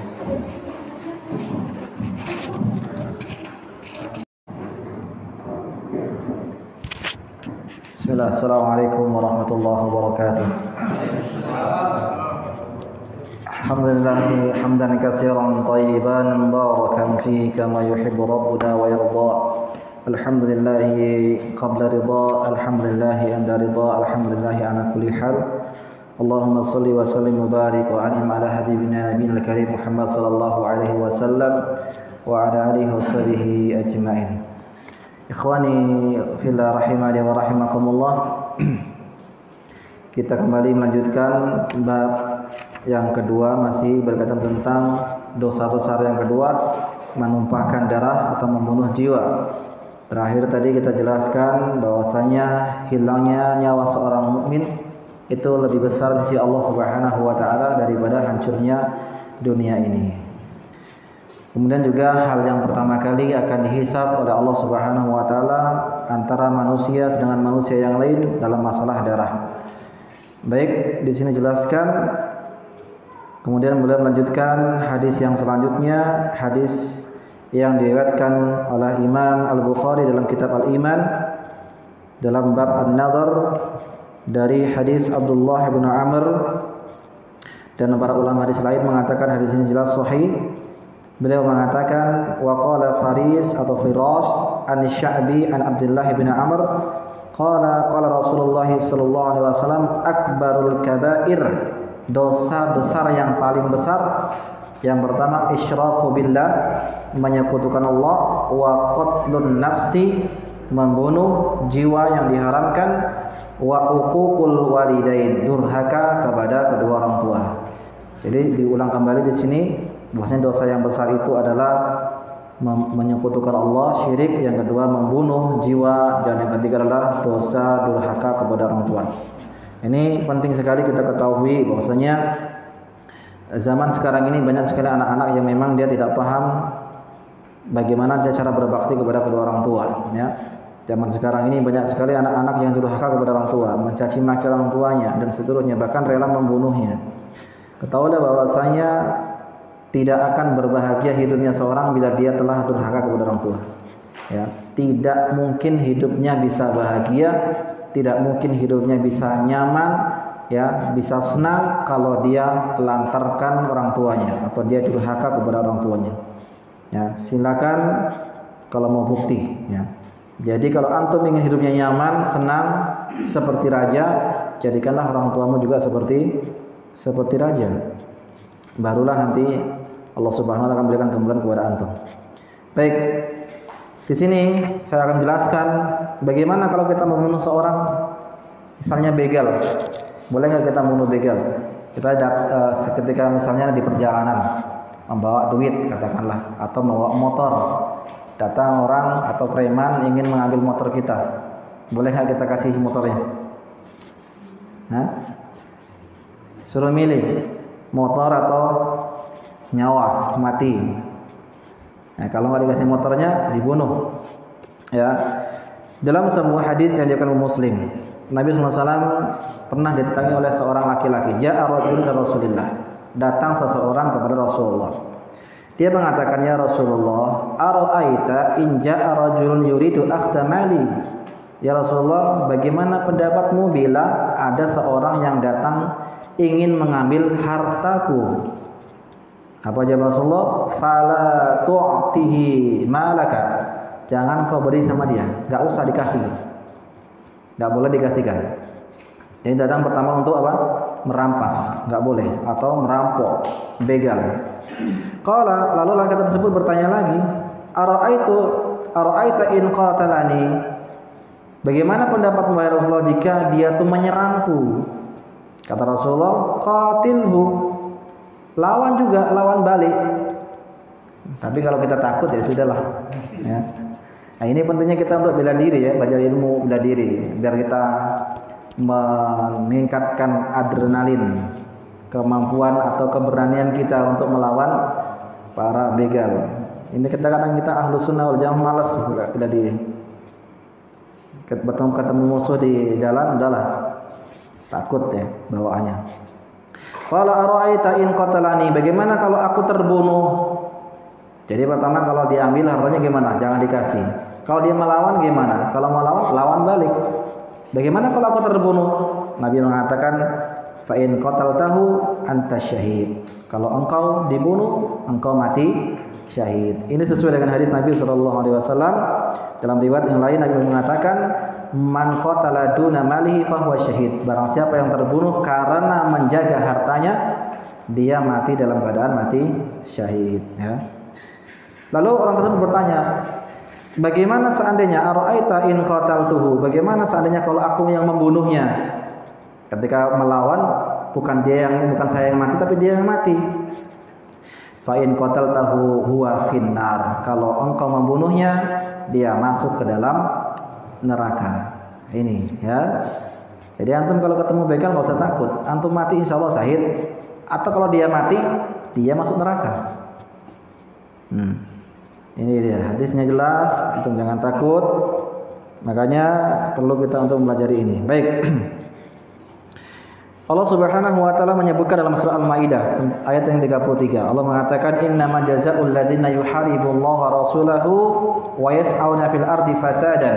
Sesungguhnya orang yang memerangi Allah dan Rasulnya dan berusaha membuat kerusakan di atas muka bumi ini, yuqattalu aw yusallabu, maka hukumannya, balasannya adalah dia dibunuh atau disalib, atau tuqatta'u aydihim, atau dipotong kedua tangannya, salah satu tangannya, wa arjulahum, dan kakinya, min khilafin, sesalah bersilang, au yanfuna fil ardi, atau diasingkan di atas muka bumi ini, dijauhkan dari tempatnya. Wa dzalika lahum khizyun fid dunya wal akhirah, itu sebagai bentuk penghinaan kepadanya di dunia, dan di akhirat dia lahum adzabun azim, mendapatkan dosa yang sangat, azab yang sangat besar. Para ulama di sini memperinci 4 hal. Yang dimaksud di sini yang disebut wa yas'anu fil ardi, membuat kerusakan, artinya dia meneror atau dia merampas harta orang lain.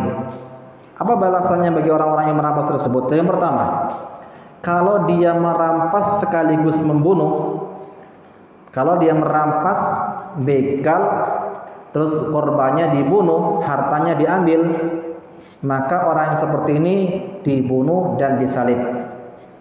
Sebagaimana firman Allah, yuqattalu au yusallabu. Ya, disalib, dibunuh dan disalib. Ini kalau orang yang merampas, merampok, membegal, kemudian juga dia membunuh korban. Ya, dan ini kan banyak terjadi ya, sopir travel dibunuh, orang dalam perjalanan dibunuh, diambil hartanya, motornya diambil, para begal-begal ini, ya, anak-anak yang kurang ajar dia lawan aja, bunuh dia sampai mati. Jangan takut tentu. Yang kedua, kalau dia cuma membunuh saja, hartanya nggak diambil tapi dibunuh, mungkin dia sebelum mengambil hartanya lari dan membunuh, maka dia balasannya dibunuh, sama-sama dibunuh. Yang ketiga, kalau dia hanya merampas saja, diambil hartanya, motornya atau mobilnya, orangnya ditinggal selamat, maka dia dipotong tangannya yang kanan sampai sini dan kaki kiri. Ya, pergelangan dari ujung kaki kiri. Silang sini ke sini. Kalau ngambil lagi, nyuri lagi ataupun merampas lagi tapi tidak membunuh, potong yang sebelah sini juga sebelah sini, persilangan. Ini hukumannya mereka yang begal, merampas, merampok tapi tidak membunuhnya, ya. Yang keempat, kalau dia hanya menteror saja, menakut-nakuti, bawa senjata seterusnya, kalau ketahuan seperti itu dipenjara, diambil dari firman Allah, yunfauna minal ardi, dijauhkan dari bumi, artinya dipenjara dia. Dan yang melakukan ini bukan kita, bukan masyarakat, ya. Kalau masyarakat misalnya ada maling dipukul sampai mati, nggak boleh ya. Ditangkap aja, kasihkan kepada pihak yang berwajib. Nggak boleh kita mentang-mentang dia maling dibunuh sampai mati. Kan ada seperti itu. Bahkan bukan maling, dia keluar dari masjid gara-gara bawa ampli, kan pernah terjadi. bawa ampli kalau dari masjid dikirain nyuri ampli, padahal dia orang yang suka servis ampli. Akhirnya sampai mati dibunuh. Ya, tidak boleh masyarakat kayak gitu seperti itu. Hati-hati membunuh jiwa seorang muslim haram. Jadi intinya begal kalau merampok, melawan, kita harus melawan. Kalau kita dimintain duitnya atau harta kita jangan dikasih. Kalau dia melawan kita lawan. Kalau dia melawan terus kita terbunuh, kita syahid. Kalau kita melawan sama-sama lawan, dia yang terbunuh, dia yang masuk neraka. Ya. Dan orang yang membunuh begal ini kalau dalam hukum syariat dia tidak mendapatkan kisos. Tidak mendapatkan kisos sebagaimana orang yang membunuh orang lain tanpa hak baru dapatkan kisos. Ya. Baik. Kemudian beliau melanjutkan wa qala Humaid bin Hilal naba'ana Nasr bin Asim naba'ana Uqbah bin Malik an Nabi sallallahu alaihi wasallam innallaha aba alayya man qatal mu'minan. Sesungguhnya Allah Subhanahu wa taala menolak ya, tidak menyukai orang mukmin yang membunuh mukmin yang lain. Fahada ala syarti Muslim. Ini hadisnya sesuai dengan syarat Sahih Muslim. Lanjutkan bahwasanya Nabi mengatakan ma min nafsin yuqtal zulman illa kana ala ibni adam awal kiflun min damihi li'annahu awwala man sananul qatla. Barang siapa yang membina seorang muslim karena kezalimannya, artinya dia membunuh muslim dengan zalim, maka anak Adam yang pertama kali itu ikut mendapatkan dosanya. Siapa pertama yang bunuh? Habil apa Qabil? Ya, Qabil. Itu mudah hafalnya. Itu qatala, itu membunuh.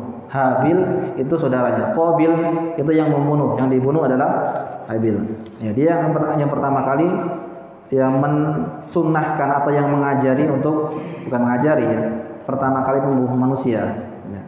Jadi kalau ada manusia terbunuh, maka dia ikut mendapatkan dosanya. Hati-hati bunuh. Baik. Selanjutnya hadis yang dikeluarkan oleh Imam Al-Bukhari dalam kitab Al-Juz'iyah wal Muwada'ah, wan Nasa'i dalam kitab Qusamah, Ahmad dalam kitab Musnadnya dan lain-lain sebagainya ya. Nabi mengatakan dari Abu Hurairah, Rasul bersabda ala man qatala nafsan ala man qatala mu'ahadan lam yarah raihatal jannah wa inna raihaha tujadu min masirati arba'ina aman. Barang siapa yang membunuh kafir mu'ahad, maka dia tidak akan mencium baunya surga. Sesungguhnya baunya surga itu dapat dicium jaraknya ya perjalanan selama 40.000 tahun lamanya. Arba'ina ama 40.000 ya.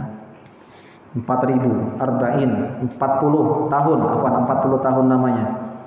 Ya, ini orang yang membunuh kafir mu'ahad. Kalau membunuh kafir saja tidak diperbolehkan, bagaimana kalau membunuh orang muslim? Kafir itu ada 4 perincian ya. Kafir yang mana yang boleh dibunuh? Satu saja di antara 4. Kafir zimmi, kafir yang tinggal di negara Islam. Dia hidup di tengah-tengah kaum muslimin, dia membayar jizyah, tidak boleh dibunuh. Kafir mu'ahad yang ada perjanjian, datang ke negara Indonesia, katakanlah negara Indonesia itu yang negarakan mendirikan syariat Islam, maka tidak boleh dibunuh. Kemudian kafir musta'man, kafir yang mendapatkan jaminan keamanan seperti para dubes ya. Dubes itu enggak boleh dibunuh ya. Kemudian yang keempat kafir harbi, kafir yang memerangi itu baru boleh untuk dibunuh. Nah, ini jangankan kafir ya, jangankan muslim, kafir aja pun dilindungi. Inilah agama Islam. Ya. Tapi sebagian kaum muslimin itu mereka menghalalkan, bahkan membom gereja, mengorbankan anaknya dan istrinya, membawa bom masuk dalam gereja atas nama jihad. Ini salah ya, ini termasuk teroris ya. Khawarij. Di dalam peperangan saja kita tidak boleh membunuh anak-anak, tidak boleh membunuh para wanita, dan tidak boleh membunuh orang yang sudah tua. Makanya dalam sebuah riwayat ketika Nabi SAW memerintahkan para sahabatnya untuk berperang, Nabi mengatakan uzu bismillahi wa fi sabilillahi. Berperanglah kalian dengan nama Allah, di jalan Allah. Wala taqtulu walidan wala mura'atan wala syaikhan. Jangan kau bunuh Anak-anak kecil jangan kau bunuh, para wanita jangan kau bunuh, orang-orang yang tua, wala tumatsalu, jangan kau mutilasi.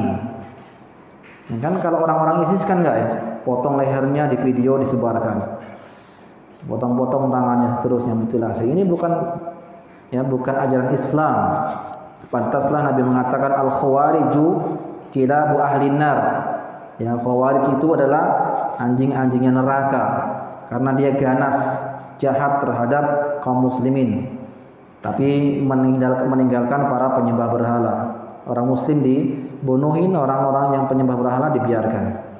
Ya, intinya kafir-kafir seperti ini tidak boleh dibunuh. Zimmi, muahad, musta'min tidak boleh dibunuh. Kalau dia membunuh, dia tidak akan mencium baunya surga. Masuk surga. Jangan masuk surga, cium saja pun tidak dapat. Saking harumnya mungkin surga itu, mencium saja pun tidak dapat. Karena saking harumnya itu dapat dicium perjalanan 40 tahun lamanya. Nah, 40 tahun lamanya perjalanan. Perjalanan sejauh seperti apa kira-kira? Dari sini ke dunia itu paling lama berapa tahun sih? Berapa bulan? 40 tahun perjalanan. Antum bisa bayangkan seperti apa perjalanan itu. Ya, sangat panjang sekali. Makanya butuh bekal yang sangat banyak. Baik. Kemudian beliau melanjutkan hadis yang selanjutnya dari Abu Hurairah radhiyallahu anhu. Hadis ini disahihkan oleh Imam Tirmizi. Nabi mengatakan, "Ala man qatala nafsan mu'ahadan laha dhimmatullahi wa dhimmatur rasul faqad akhfar dhammatullah wa lam yurah raihatal jannah wa inna raihaha yujadu min masiratin arba'ina khalif." Ini sama dengan hadis tadi. Barang siapa yang membunuh kafir mu'ahad, maka dia tidak akan mencium baunya surga. Sesungguhnya bau surga itu dapat dicium sejauh 40 perjalanan. Ya. Dan seterusnya, intinya di sini adalah banyak tentang hadis-hadis melarang kita untuk membunuh jiwa seorang muslim atau orang yang diharamkan untuk dibunuh. Terakhir, kita bawakan sebuah hadis. Nabi SAW mengatakan, kullu danbin asallah an yaghfirahu.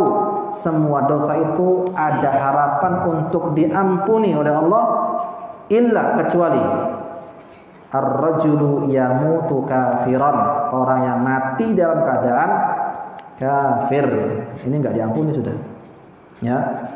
Banyak hadis menyebutkan dalam Al-Qur'an menyebutkan orang yang mati kafir maka dia pasti akan mendapatkan laknat dari Allah Subhanahu wa taala. Jadi orang semua dosa itu ada harapan diampuni kecuali yang pertama adalah orang yang mati dalam keadaan kafir, menyekutukan Allah. Aur rajulu yuqtalu mu'minan muta'ammidan, atau dia seorang membunuh orang mukmin yang dengan sengaja. Ini hati-hati.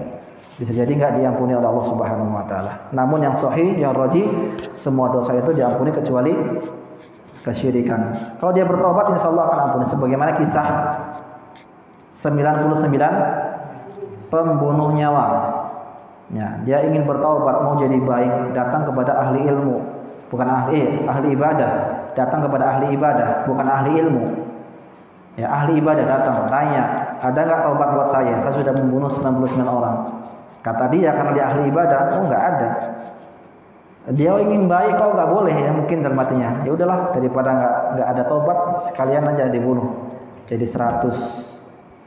Datang lagi kepada ahli ilmu, tanya boleh bertaubat. Ada taubat insyaallah, maka diampuni dosanya. Kalau dia sungguh-sungguh dosanya, sebagaimana dalam hadis tadi, at-taibu minadz-dzanbi kama la dzanba lahu. Orang yang taubat dari dosa sama seperti yang orang yang tidak berdosa. Dengan syarat taubatnya dia sungguh-sungguh ya, tidak main-main taubatnya. Kadang orang tuh ucapan astagfirullah itu hanya ucapan untuk ini aja, kaget-kagetan saja, tidak diresapi dalam hatinya. Padahal astagfirullah itu artinya apa ya? Ya Allah, aku mohon ampun kepadamu. Tapi ini enggak astagfirullah itu. Lisan-lisannya itu, tapi hatinya enggak ada merenungi. Nah itu. Jadi bertaubat dengan sesungguhnya, insyaallah dia akan mendapatkan ampunan dari Allah Subhanahu wa taala. Baik, sampai di sini pertemuan ini. Dosa besar yang kedua yaitu membunuh jiwa yang diharamkan Allah Subhanahu wa taala. Poin penting di sini adalah ya, sarana-sarana yang menuju kepada perzinahan juga harus kita tinggalkan. Sebagaimana dalam sebuah kaidah mengatakan al-wasailu laha ahkamul maqasidi. Hukum tujuan, hukum sarana itu sama dengan hukum tujuan. Kalau tujuannya itu kesyirikan, sarananya menjadi haram. Sama dengan tujuannya perzinahan, ya sarana perzinahan pun menjadi haram. Nah, ini harus dihilangkan sarana tersebut, seperti memakai minyak wangi-wangian bagi para wanita juga diharamkan, berduaan, berlawan jenis, ya. Kedekatan antara suami istri dengan suami istri orang lain juga ini sarana. Jangan terlalu dekat, ya. Kita dengan istri orang lain itu nggak boleh terlalu dekat. Ini berbahaya seperti itu. Ini sarana menuju perzinahan. Baik, mungkin kalau ada ditanyakan silakan ditanyakan bila ada. Kalau tidak ada kita cukupkan sampai di sini. Nah. Waalaikumsalam. Tadi dia makanya dikatakan hukuman bagi seorang pembunuh itu yang memberikan salah satunya untuk di akhirat itu kekal neraka. Jadi apakah di situ dimasukkan kekal untuk selama seperti orang kafir atau kekal bagaimana? Ya, pernah Ana tanyakan juga kepada ikhwan-ikhwan yang lain masalah ini. Masalah kekal. Jadi yang kekal ini bukan hanya dosa membunuh saja, seperti pelaku riba itu juga nanti ancamannya kekal di neraka. Maka ketika saya buka tafsirnya bahwasanya kekal di situ artinya apa? Dia tinggal dengan waktu yang sangat lama di dalam neraka. Jadi bukan kekal selama-lamanya. Yang kekal selama-lamanya itu adalah dosa kesyirikan. Tapi yang dikatakan seperti kekal ketika dosa membunuh atau kekal pemakan riba, artinya dia tinggal di neraka dalam waktu yang sangat lama. Kapan waktunya, berapa lamanya, wallahu taala alam. Ada yang 500 tahun, ada yang 400 tahun dan seterusnya. Ya, dalam hadis seperti itu. Ya, wallahu taala alam bisawab. 500 tahun itu bukan waktu yang sebentar, ya. 1 menit di azab aja mungkin tidak tahan kita.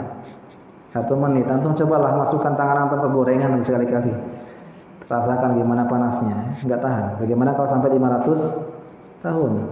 Wala'iyadzubillah, ya. Ada lain? Nah. Assalamualaikum warahmatullahi wabarakatuh. Waalaikumsalam warahmatullahi wabarakatuh. Bagaimana untuk membunuh diri sendiri? Sama, membunuh diri sendiri haram hukumnya. Ya, dalam sebuah riwayat tentang orang yang bunuh diri. Orang yang bunuh diri dengan racun, nanti di akhirat juga dia akan minum racun. Orang yang bunuh diri dengan menjatuhkan dari atas, nanti di akhirat dia akan menjatuhkan dirinya dari atas berkali-kali. Terus orang yang bunuh dengan dirinya dengan pisau, maka di akhirat juga hukumannya dia akan bunuh dirinya dengan pisau. Seperti itu. Enggak boleh, apalagi bunuh diri gantung, apalagi bunuh diri karena putus cinta, ya. Ya, hati-hati nih. Yang muda-muda ini, ya. Jangan sampai gitu, pendek akalnya. Jaga betul-betul. Haram bunuh diri. Baik. Sudah, ya? Tidak ada pertanyaan lagi. Kita cukupkan di sini. Semoga apa yang kita bahas bisa kita amalkan, ya, kita jadi renungan bagi kita semua, dan semoga Allah Subhanahu wa taala memudahkan kita untuk meninggalkan segala bentuk dosa, baik yang besar maupun yang kecil, dan semoga Allah Subhanahu wa taala memberikan kita istiqamah di atas jalan yang hak, dan semoga Allah Subhanahu wa taala menjadikan kita orang-orang yang mengakhiri hidup kita dengan kalimat tauhid la ilaha illallah. Subhanakallahumma wa bihamdika asyhadu an la ilaha illa anta astaghfiruka wa atubu ilaik. Assalamualaikum warahmatullahi wabarakatuh.